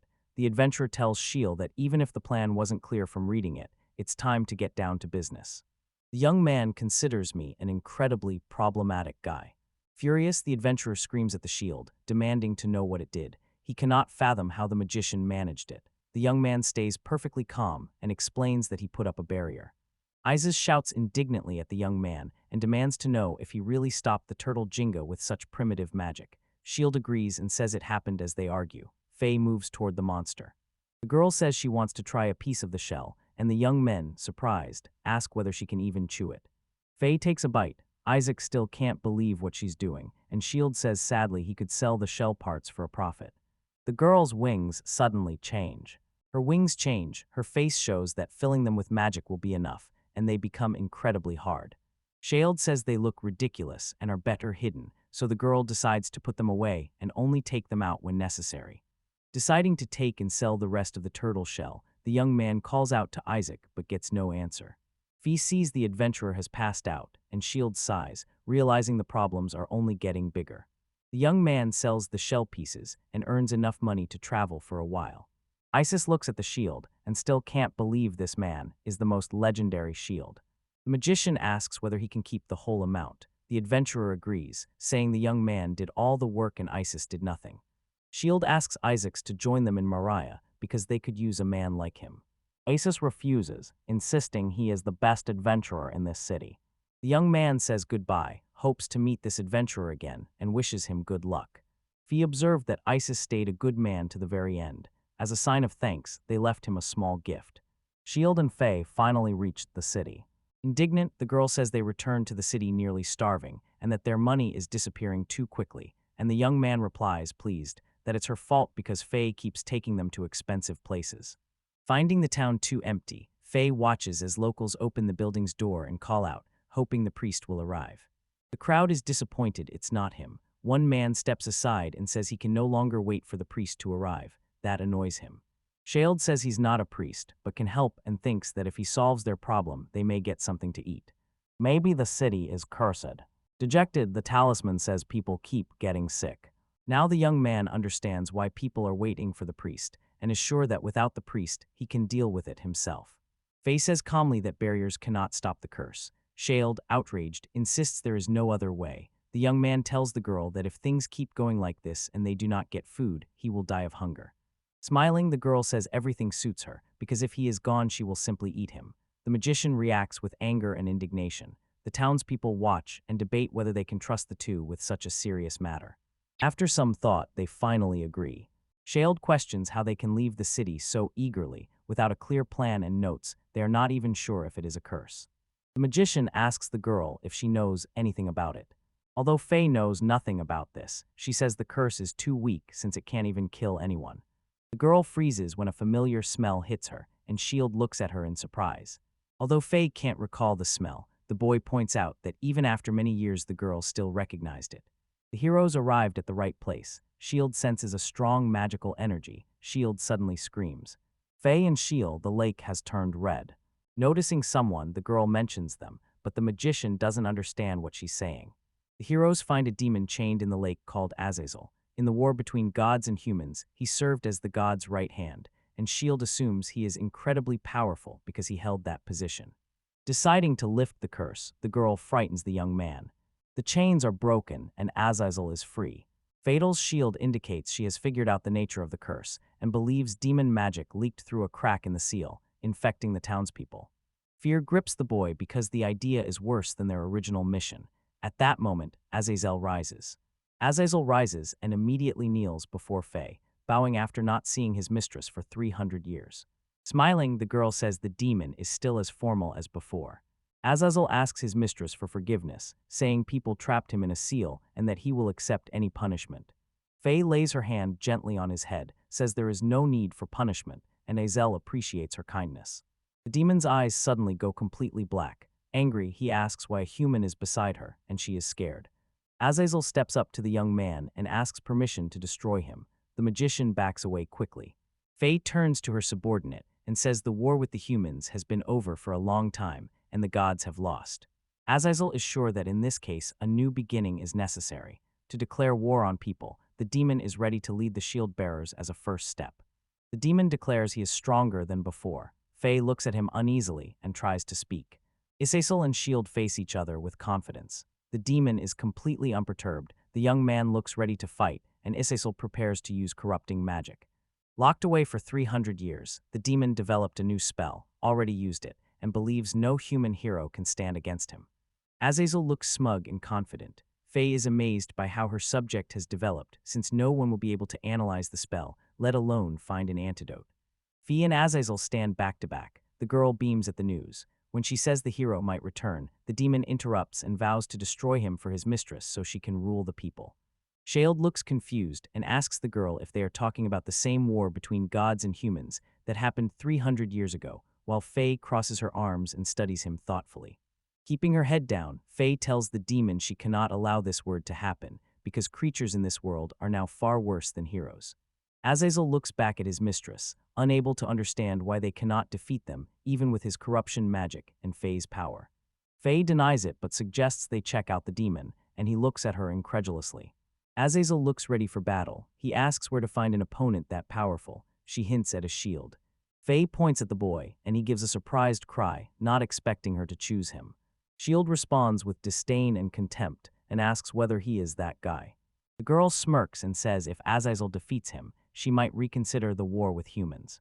Rubbing his wrist, the demon asks whether his task is simply to destroy the boy. Faye confirms but stresses that it is possible. Shield, very indignant, begins to shout at the girl but is interrupted. Azazel aims corrupting magic at the boy. Shield braces to block the attack. A bright flash suddenly blinds everyone present. Faye sighs with relief, smiles, and says everything around her is decomposing. Azazel keeps attacking while the girl stands behind him with her arms crossed. The wind and light do not stop and grow stronger. The demon turns to his mistress and smugly says that defeating the mage was easy. Faye smirks and tells him not to get cocky. Ez looks at her, confused, and asks why. The impact left a crater on the ground. The magician slowly but steadily climbs out of it. He says it was scary. Azazel hasn't regained his full strength, but he's furious and ready to attack the boy directly. The demon wields varied magic. Everything around you lies in ruins. Dust fills your vision, and you can no longer see anything. Smug and overconfident, the demon is sure the shield is finally down, rubbing his hands as he plans the invasion when he suddenly notices something. After taking a series of powerful blows, the mage returns and mockingly asks Azazel for a short rest, but the demon refuses to retreat and prepares to fight the mage face to face. Azazel recoils from humans, admitting he will not touch them because he finds them dirty. The demon vanishes, leaving only dust behind. Shield scans the area but can't find him. Confused, the young man has never faced the magic of corruption and does not know how to resist it, so he looks around and cannot sense Azazel, as if the demon has become a ghost. Smiling evenly, Zazo calls to Shield and says he has caught him. Azazel appears right in front of the mage's face, the demon smirking while the young man with the stain stares at him, and Shield fears he will be crushed, unable to see any way to deal with such powerful magic. In the kingdom of Helena, the palace announces the order has been cancelled. Calmly, the king says that the captain of the knightly order will take care of everything. Suddenly, a girl enters as the royal magician. The ruler does not understand why she is in the hall. An additional story is told about the girl's departure. Her name is Olivier Arcana. Angered by her appearance, the king shouts that he does not recall granting her an audience. Her silence only makes him angrier. Olivier can't understand why Ryers are just trying to find Shield instead of investigating why he disappeared, and the king disagrees with her completely, believing that when Shield is found, the reason will be clear. The furious ruler, indignant, asks if the girl will lead the investigation, and Olivier agrees, serious and confident. Furious, the king shouts that he is tired of this and orders the magician to leave. She does not answer right away, which angers him further. He cannot understand her silence. Olivier steps to the throne and rests an arm on it, leaning toward the king to say that despite her high standing as the court magician, Shield Ryers had a unique talent, though the ruler does not understand what she means. The girl tells the king that Shield himself said nothing, so she has also remained silent for 3 years, and she believes his work was judged unfairly. The king is furious because he believes Olivier is blaming him for this. The girl steps back and taunts him that if he heard it that way, then so be it. The king calls her impudent and she leaves. Olivier spots 2 other girls while the court magician overhears their conversation. One of them says that when the engagement was announced, she was overwhelmed and cried at night, and that she won't go through that again or lie to herself anymore. Still angry, the king does not understand what Olivier is saying. The girl announces she will not go down with the sinking ship. She announces she will resign her powers as court magician today and go in search of a shield. The king cries out that he did not expect this. Olivia is already leaving, but the ruler calls after her and asks if she knows where she'll be. The girl says that once she began looking, she quickly discovered the truth, and she tells the king he should find out too, especially how foolish his subordinates were. The king looks at her in confusion, not understanding what her words mean. Olivier meets a local woman and asks her to stay. Holding up an item, she tells the resident the rarest shield was supposed to arrive in this city, and the resident says the name sounds familiar, but the woman is interrupted before she can finish speaking. Amelia suddenly appears out of nowhere, screaming, asking whether Olivia said shield's name while the count tries to stop her. Olivier shows Amelia's drawing and says that when she's older, she looks like the handsome man in the picture. A dark-haired man with a fit, muscular build appears on the package. The count studies the drawing and says the man in it is definitely not Shield. Amelia, speaking emotionally, says this young man is definitely Shield. The girl is delighted with the drawing. Smiling, Amelia tells Sama that if it's about the shield, he probably went north. Olivier interrupts her, and Amelia gets angry. Amelia tells Olivia she can listen to the end. The court magician interrupts and says the girl will follow her future husband. The girl realizes she said it out loud and vanishes. Amelia watches her go with a questioning look, while Ly looks displeased. Amelia is furious and wants to know who that girl was. The count assumes she is very strong because she can teleport. Meanwhile, Olivier asks other people and even beastmen if they have seen the shield. She meets Morel and Gabrielle, but the girls say nothing, leaving Olivier in despair. You can hear laughter. Isis is fighting monsters again, and now a huge, terrifying creature with long horns and massive claws stands before him. The adventurer thinks it is an A-rank monster he cannot defeat yet. Isaac is serious. He realizes even the life shield he saved will probably end now. When the monster attacks Isos, the hero raises his shield.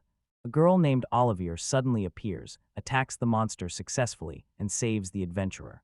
Relieved, Isis looks at her and says, "Thank you, sir." Olivier shows a drawing of a man and asks whether Isaac recognizes him. She grabs him by the clothes and asks again whether he said the name Shield. The adventurer says the image on the shield looks a little different from his real appearance, but he assumes it's still him, while the girl keeps asking where the young man is now. Jesus tells her that the shield went to Lord Mariah's house. Olivier drops to his knees, exhausted and disappointed. The adventurer asks if everything is okay. The girl burst into tears, replying that she has already been to Iguine, Urias, and Miranda, but there is no result, and the adventurer offers her something to eat first, promising to treat her. The girl slowly calms down. The heroes leave. Isis asks what Olivier wants. The girl says he wants a shield. The adventurer asks about food. She still has a long way to go to find the shield. Her solo journey continues for now. She looks frightened. It is unclear how he will deal with this magic. The boy raises a barrier to reflect magic. Azazel is furious and doesn't understand what's going on.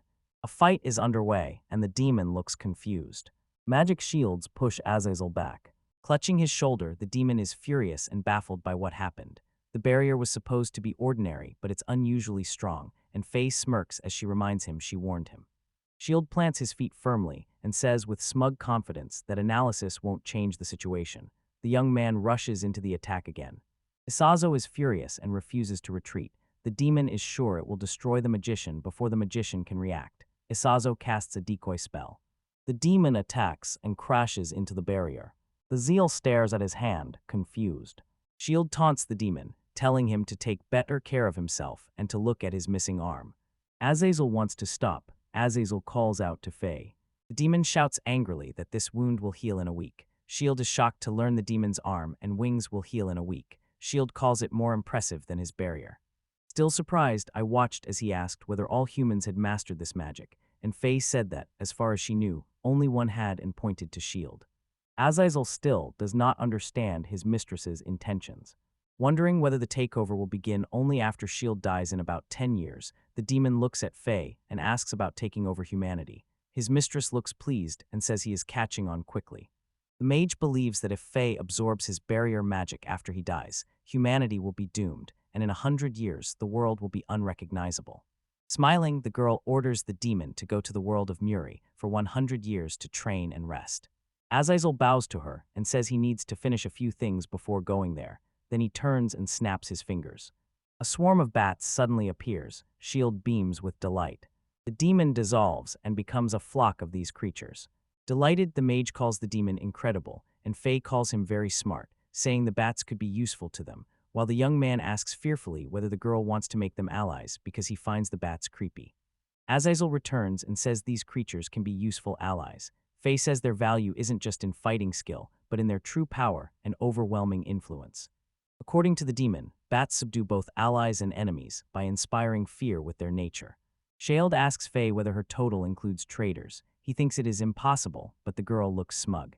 Staring at him intensely, the girl says that if they swear allegiance they will not betray, asks if he is sure of his barrier, and the boy says he is confident.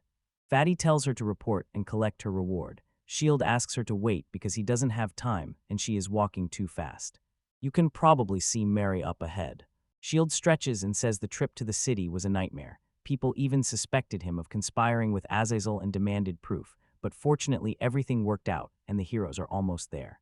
The young man says it's essentially a miracle they made it here alive. Faye ignores him and only thinks about food since she has already eaten her fill. Shield looks at her with displeasure.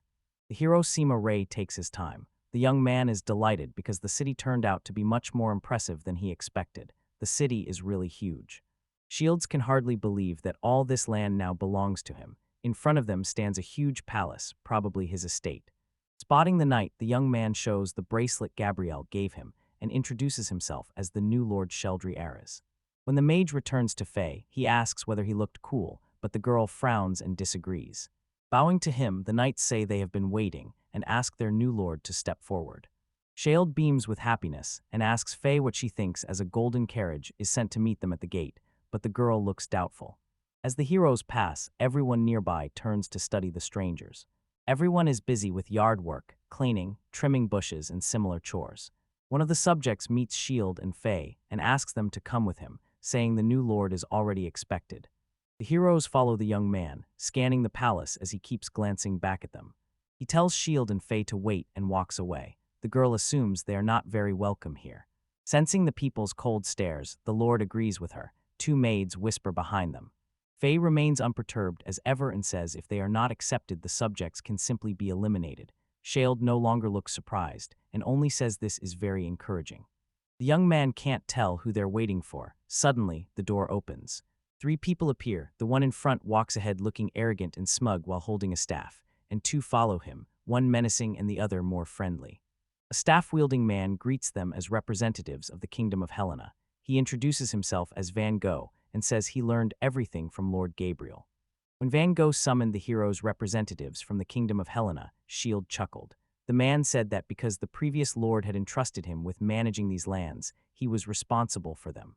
Van Gogh regards the young man with obvious arrogance. Van Gogh heard the new lord is from the common people. Pointing his staff at the Shield, the man says it would be better for both sides to continue living as before. Faye hesitantly asks the young man whether they should tell Gabriel about this. The magician is sure he can regain his true power with his own hands. Shield asks Van Gogh if he plans to make the boy a nominal lord while keeping all real power himself. Van Gogh smirks at the magician and says the young man can interpret it as he wants. Shield is very confident and knows this could drag on. Azazel appears suddenly and is not alone. Van Gogh lets out a surprised cry. The demon declares he has freed their sealed companions and asks his mistress for permission to serve under Lord Shield for 10 years. With Faye's permission, Azazel obediently kisses her hand. Van Gogh is furious, screaming and unable to understand who would dare such impudence in his presence. Azazel starts casting a spell. A demon glares at one of Van Gogh's subjects and says he is in the way. The man is terrified, but Van Gogh yells at him even louder. His subject's fear spirals out of control, and he drops to his knees while his master shouts that he is pathetic. A subordinate calls to Azazel. She says she will eliminate the unclean, and the demon gives his permission. Holding a sword, the subordinate stands as a man kneels before her, begging for mercy and crying. She tells him that not leaving tails behind will cause problems later, but then she decides that without a head the man will not remember anything else. She swings her sword. Van Gogh watches him, and he looks a little scared. Furious, Van Gogh threatens the army and is told to be quiet. Azazel suddenly intervenes and strikes Van Gogh, sending him flying into the distance. Shield clearly dislikes the situation. He says it will become a rule based on fear. The demon bows before the boy, calling him his lord. Azazel says demons react strongly to bloodlust and thinks there is no place here for those who do not know their place, but Shield only partly agrees. The demon asks his subject Beluga about the other hostile insects in these lands, and she says she has already dealt with them. Beluga allows anyone with no hostility toward the new lord to enter. There are only 5. Shield screams in anger, demanding to know why there are only 5 and whether the rest were really destroyed. 5 people with their hands tied kneel before the young man, 2 guards at the gate, a cook, a new servant, and a girl. Shield tells them to keep working as before and promises to double their wages. The young man orders that everything that happened today must remain a secret. People are scared and look at each other. Both guards, the cook, and the maid promise not to say anything and thank the new lord as Shield smiled smugly. Only the 5th person, a different girl, stares at the young man with intense, furious eyes, not looking like an ordinary maid. Shield frowns and stares at her too, trying to figure out who the mysterious stranger hiding in the shadows is. Shield, Faye, Azazel, and Beluga watch the tied people. The newly minted lord is eager to learn the identity of the mysterious girl. Shield notices our hands are shaking. Studying her closely, the young man concludes she is the former lord's heir and believes Van Gogh held her captive. She screamed and demanded her hands be untied. Once her hands were free, she tried to run. Everyone saw the wound. Shield wonders what kind of wound it is and if she has any more, while the girl still cannot get free. Beluga grabs her, and she keeps screaming to be let go. Her whole back is covered in severe wounds and abrasions, and she cries and screams, begging them not to look at her, while the young man wonders what could have happened to this poor child. In despair, she cries and screams, saying he has humiliated her enough and that she would rather die than be locked up and suffer again. Beluga asks whether Shield wants her to take care of the girl, and the boy says it's his fault for not being more sensitive. Watching the girl, he thinks how cruel the world must have been to her and whether she sees death as salvation. The young man tells them to give the girl medicine and take care of her. This surprises her, and she does not understand why. Shield can't understand her surprise because he is sure anyone in his position would have acted the same. She believes he kills and enslaves people, but he insists he does nothing of the sort and reaches out to offer a fresh start. Hesitantly, the girl reaches out to him and asks for forgiveness. Admitting she should have thanked the Lord first, she introduces herself as Lumiere Marais and thanks him for saving her. Shield thinks aristocrats stay aristocrats. The girl says she understands Shield isn't like Van Gogh, but she trails off. Lumiere vows not to let the demons overrun these lands, and says Murray is the city her father dedicated his whole life to. Tears in her eyes, the girl vows to protect her loved ones. Shielder remembers his childhood. Little Shield raises a barrier around the bird's nest to protect it. Everything is safe for now. An old man calls out the young mage and says the boy is using strange magic. Shield does not understand what the old man means. The man says he's seen many spells in his life, but the boy's magic is unlike any of them. Shield is surprised because it's just barrier magic. As they talk, a snake quietly attacks the bird's nest, but the magician's barrier protects it. The man still doesn't understand the boy, who is determined to master many impressive attack spells. The boy asks why the old man cannot understand him. Shield explains that this magic can protect what he holds most dear. Coming back to reality, she'll tell the girl he understands her and assumes she too has something to protect. Lumiere is confused. The Lord promises to teach her magic. He offers to make her stronger so she can seize the city from him. The girl looks at him, puzzled. Shield smirks and says he only teaches barrier magic. Lumiere grows angry and shouts that the magic is not enough. Beluga interrupts, covers her mouth, and takes her away. Shield offers a nervous smile, hoping to be useful to them. Meanwhile, Lumiere struggles against Beluga's grip and cries to be released. Beluga tells the girl to be quiet and drags her away anyway. Azazel studies the new lord thoughtfully, then turns to the demon and asks for advice on what to do next. Azazel bows slightly and suggests the shield should manage the legacy left by the previous lord wisely. The young man considers it. The heroes set out to explore the city. Shield, Faye, Azazel, and the other creatures study the city and finally understand why development lagged. Because without the dams, the city would face devastating floods after every rainstorm, so they propose starting by strengthening the water system. Shield sees debris from the dam on the ground. He thinks the flood control work was abandoned because it would have been too expensive. He warns that if this continues, it will mean constant recovery from natural disasters. Shield believes the previous lord did not care much about the fate of the common peasants. Shield and his entourage walk on while someone in the crowd grins and asks whether this man's name is Shield, Ryers, or Ryers herself. The disgruntled man in the crowd rules the city. The rest do not understand why the new lord is working with demons. Beluga agrees and warns Shield that bringing so many demons will frighten people, and the young man asks everyone with them to step aside. Friendly and apologetic, the young man says he did not mean to seem arrogant, but the crowd shouts that he should not lie so brazenly.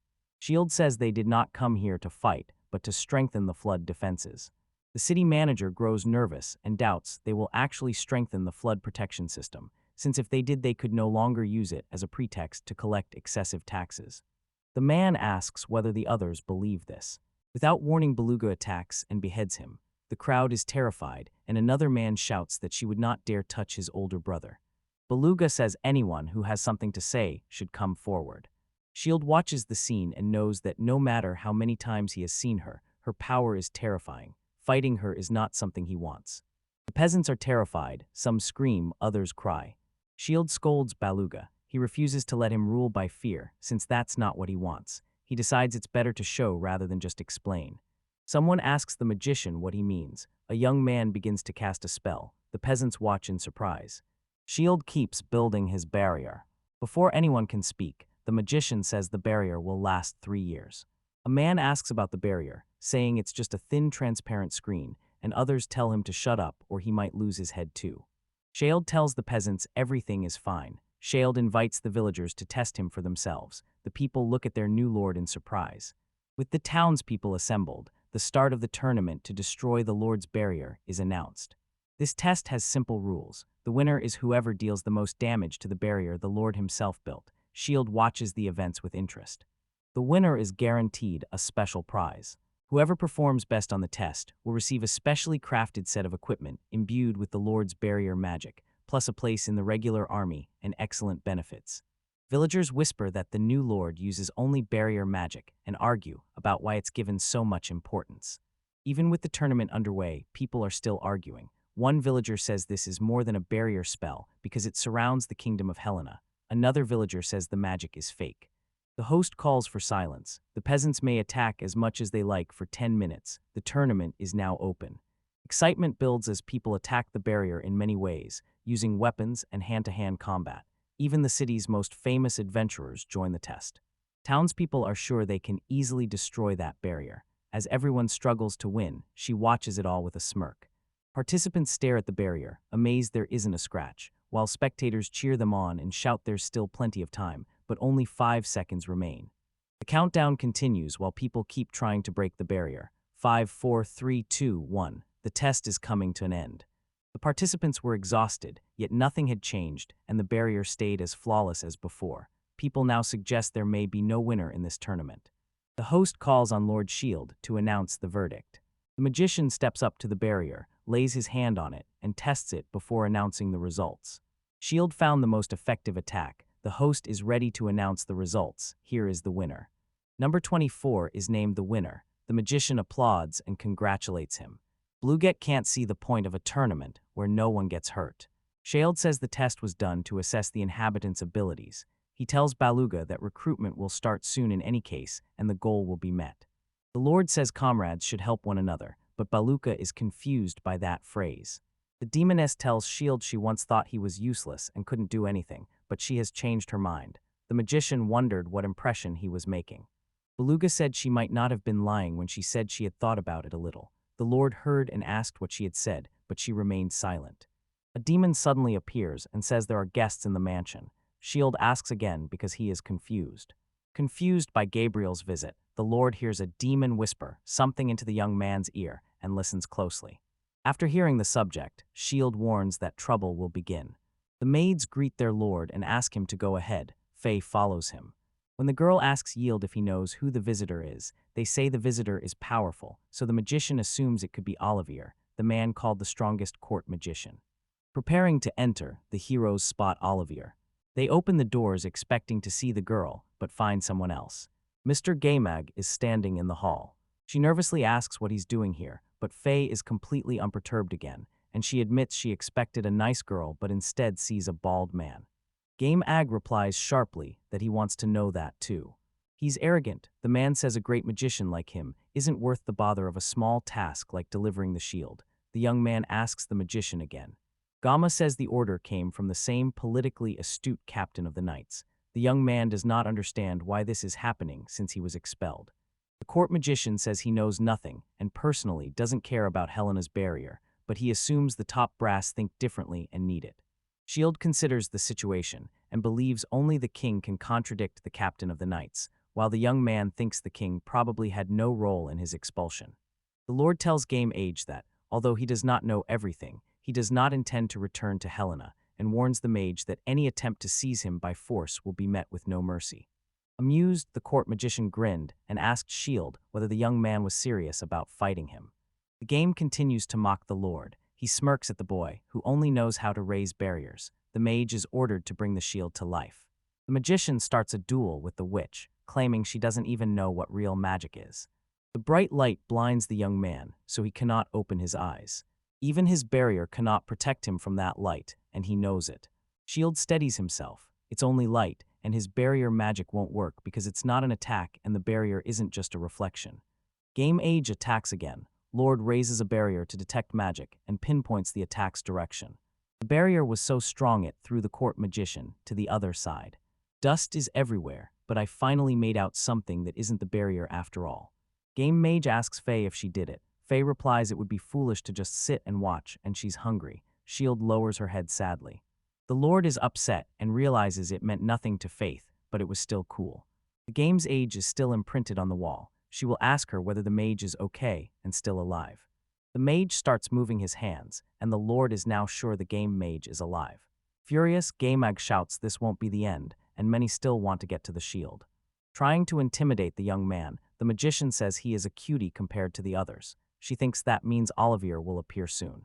The Lord realizes that if the court's strongest magician arrives, his defenses will be tight, so it's time to strengthen the troops, while Shield tries to find a solution and Faye is ready to eat the magician.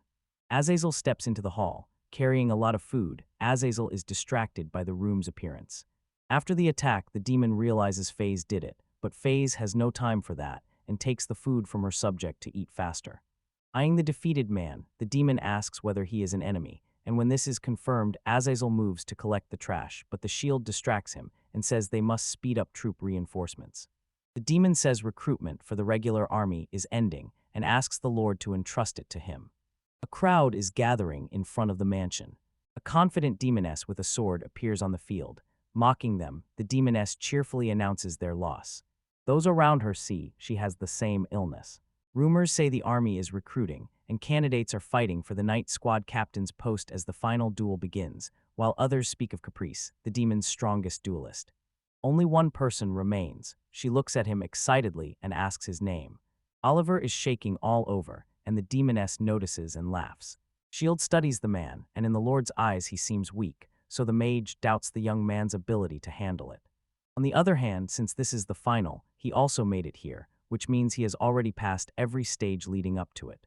Caprese scans the room, spots Shield and smirks, asking when he arrived. Preparing to kill Oliver, the demoness watches as the young man pleads for leniency. Fighters take positions and begin fighting. Prince A grabs Oliver with two swords and smugly says he hopes Oliver doesn't fall too quickly. Shield is furious about Demon S's speed, because if it keeps up they'll lose a key fighter. The Lord uses his magic to put up a barrier, but something goes wrong, and it seems he did not make it in time. Caprese doesn't know what's going on either. Oliver has vanished from her view, but he is actually standing right behind her. She can't tell how he dodged the attack so quickly. She assumes it was just an accident. Capri notices the boy. Laughing at Oliver, she says he's a good escapist and decides to try something else. The demoness pins him against the wall, leaving him nowhere to run. This time she'll try to get the barrier up in time. Caprice says goodbye to Oliver and attacks him furiously. Oliver closes his eyes, and no one can tell if he really wants to die. The young man stands with his eyes closed, deep in thought. The whole mood of the battle has shifted. Caprese is ready to fight but still wary. She yells at the young man to stop his tricks and fight fair. The shield screams. He now realizes the barrier was meant for the demoness, not Oliver. The battle continues, but Caprese appears to defy her lord. The young man defeated her. The powerful blow turned the walls into rubble, and the demoness lay among the ruins. Shield called out to her. Despite his exhaustion, the young man stood there without reacting. The Lord was stunned, and the demoness could not understand what had happened. Oliver stares at everything, stunned by the instant crushing defeat. Oliver stands off to the side as Shield shouts Caprice's name, waiting for her reaction. The demoness is wounded and rises slowly. To her, the attack was unfamiliar. Caprice is eager to fight again, saying that even if it was an accident, Oliver did a good job and she won't hold back either. Slightly smug, the young man asks if they still want to continue. The demoness is furious and ready to cut his head off. Oliver closes his eyes and prepares for battle. The atmosphere shifts again, but this time the heroes feel it in a completely different way. Caprice does not understand why this is happening, but she is eager to destroy the young man with all her might. Oliver attacks with his sword and strikes the demoness so hard she trembles. The boy looked completely different and far stronger. That made Caprice even angrier. The demoness attacks relentlessly and never stops, but Oliver remains unwavering. Capri realizes that when the boy closes his eyes, it feels like she's fighting someone else. While she tries to understand, Oliver just smirks. Convinced they won't get anywhere this way, an enraged Caprice insists everything be resolved quickly. Her speed makes no difference. The young man still grabs her, and she drops her sword. He slams her to the ground. The demoness doesn't even have time to register it. Caprice lies on the ground as Oliver places his sword beside her head and says, "We need to end this." The young man swings his sword with great force. The demoness makes no attempt to flee. With pride, she says the defeated must accept death. Shield quickly covers Caprice with a barrier, then announces excitedly that it's done. The Lord praises both fighters, saying they did well, and announces that from today she will lead the knights. Shield shakes the man's hand and says they'd be happy to work with him, but she truly has doubts. Caprice suddenly tells the young man that, as the knight's commander, he must stay calm, and she chases him while he runs away. Everyone is talking about Oliver's amazing power, and Shield says it's a gift, when Azazel appears and asks the Lord whether he even knew about gifts, and it becomes clear that Oliver's gift is possession. The demon says the gift is not magic, but a power that ignores the world's laws. Oliver's gift of possession kicks in the moment he relaxes, and then it feels as if someone else takes him over. The news has Shield wondering whether the boy is possessed, and a spirit lives inside him. Caprice playfully chases Oliver with a sword. Azazel and Shield say the boy is likely possessed by more than 1,000 swordmasters, and sometimes someone unlucky gets caught. Tearful Oliver begs her not to strike him with a sword, but the amused demoness encourages him and reminds him he is now the commander of the knights. Shield watches them, and now he is not sure of his decision. She will decide that despite his loss, Caprice is strong and will likely be useful to Oliver. Lord decides to back the young man's potential and trust him. The Lord knows the army is fine, so Azazel gathered all the current tax information and offers Shield a look. The Lord carefully examines the demon's records. Van Gogh seemed to tax nearly everything, from the birth of a boy and being overweight to overcast middays and even breathing, so Shield was furious and ordered all those taxes abolished. Azazel explained there was even a tax on bad breath, and Shield shouted that it all be removed and the taxes rewritten from scratch, but the Lord found the obesity tax amusing and decided to keep it. The Lord ordered the demon to handle the taxes, said he would inspect the lands and put up barriers himself, told Azazel to follow him to learn what the inhabitants needed, and Azazel replied that the Lord could entrust him with the task. Shield steps into the city. A boy runs up and calls him the cool uncle from last time. The boy's mother, crying, tells her child, "You cannot speak about a lord like that." Shield dismisses this and says everything is fine, while people call their lord a generous and amazing person. The citizens gather in the square and show the new lord their deep gratitude for ending senseless taxes. Shield is pleased and asks the people how they are living now. Farmers say he has given them new motivation, and their crop yields have risen. People compare Shield to a deity. Shield is deeply embarrassed and admits he feared people thought he was a tyrant, but everyone denies it. The townspeople say only the deserving are punished. A plump man tries to object gently to the obesity tax, but someone quickly covers his mouth. The Lord enjoys watching his subjects. Suddenly he hears screams. Someone touched the demon's child. A human child taunts a demon child, insisting it is not his fault but the demon's fault for entering the human city, and the demon father becomes furious and tries to speak but is interrupted. Shield asks the demon to wait. The Lord also wants to hear the human's side. The demons think the Lord will never side with them because he is human too. Crying, the demon child says the human child first bullied him for being a demon. Shield asks the boy to tell his side. The boy insists demons don't belong in a human village. Shield says nothing can be done about it. The Lord traps the boy inside a barrier. Shield asks the boy whether demons are different from humans. The boy says they have odd ears and are generally different. Lord points to the boy's freckles and says he is different from the others. Shield asks whether being different means he cannot be friends with others. The boy, stuttering a little, says he can. The Lord tells the boy it is wrong to say someone cannot be a friend because of their looks, and asks whether the boy would feel sad if others did not accept him because of his freckles. Shield says humans and demons are like family, and he wants everyone to live in peace. He asks the boy if that will work, and the child hesitantly agrees. After the human child asks the demon child for forgiveness, they make up and become friends. Shield watches and realizes how simple and wonderful children are. The other demons alone laughed at the Lord's words, while Azazel felt doubtful. A barrier looms above the city. The barrier keeps expanding because of shield magic. Azazel watches the Lord's magic and praises human power, calling it a miracle. Shield can't see what's special about barrier magic, but the demon disagrees. The Lord will join the barriers that were built, and a great new power will be born. Shield and Azazel look at the country under the barrier dome, and the Lord says that although it belongs to him, it is truly beautiful. The demon sides with the Lord. Shield says Azazel looks happy. Azazel admits he's truly pleased to live in peace and reveals he did not join the gods' war of his own free will. Shield lays a hand on the demon's shoulder and tells him he worked hard this month, but Azazel says he was just doing his job. Lord says he likes Azazel's cool attitude. Shield finally asks the demon what he's wanted to know for a long time, whether the demon likes it here, and whether he's glad the seal has been removed. Azazel falters. Lord realizes he is asking too much for now. The demon says he feels much better now than he did 30 years ago. Shield notices the demon smiling and jokingly asks him to smile, but the demon suddenly refuses. The Lord smiles and suggests a party to celebrate the barrier's completion. Meanwhile, in the Helena kingdom, they are still debating the capture of the shield, and the knight captain is forced to beg a Khan for help. Mocking and haughty, the girl says that apparently everything is urgent, since the knight's arrogant captain, famous for his pride, bowed his head to her. The captain says since Gameg has not returned, only she is left, so she must bring the shield, and if Gameg cannot be brought back alive, his corpse will do.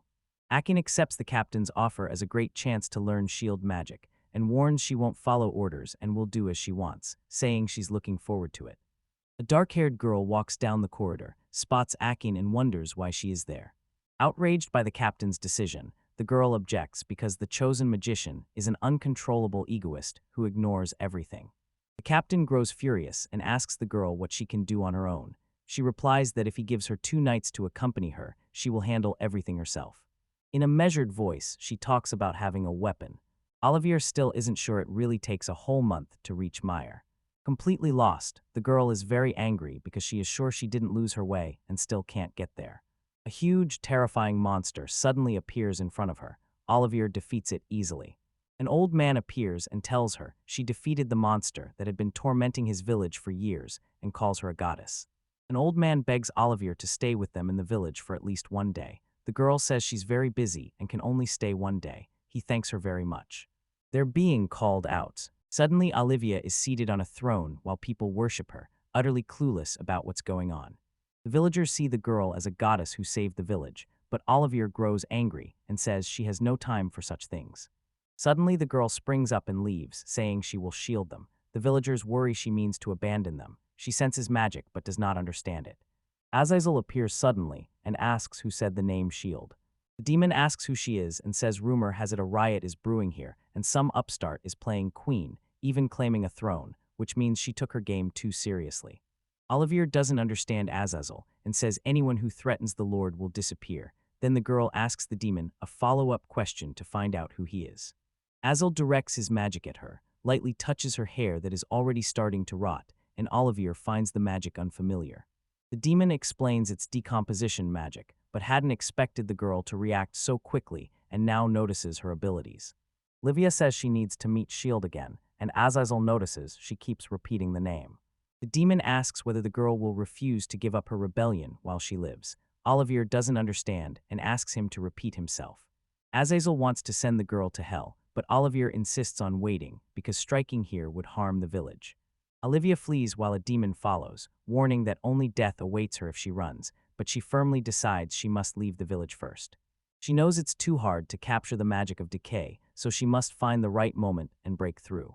Now that Olivier has taken a position that removes the threat to the village, she can use her full power. The girl joins the attack, and Azazel assumes she's simply tired of running, but while he talks to her, he misses something. Olivia tied the demon's legs, smirked, and said he shouldn't have chased her without a plan, and the demon mocked that she would regret not tying his hands. Azazel hits the girl's arm, leaving a burn that will take too long to heal, so she decides to retreat. The demon searches for the attack source, then suddenly notices it. Olivier spun magic into web-like threads and scattered them everywhere. If the demon moves, it will lose its head. Azazel is trapped at a dead end. The girl sneers, tells the demon to enjoy the evening air, then vanishes. Azazel decides he must report to the Lord and calls the bat to him. Shield spots Azazel's bat and has a message for him. The Lord cannot understand why the goddess, whom even Azazel struggled to deal with, staged a rebellion. Shield wants to offer the bet some nuts, but she, like Azazel, disappears immediately, and Olivier will not meet Shield anytime soon.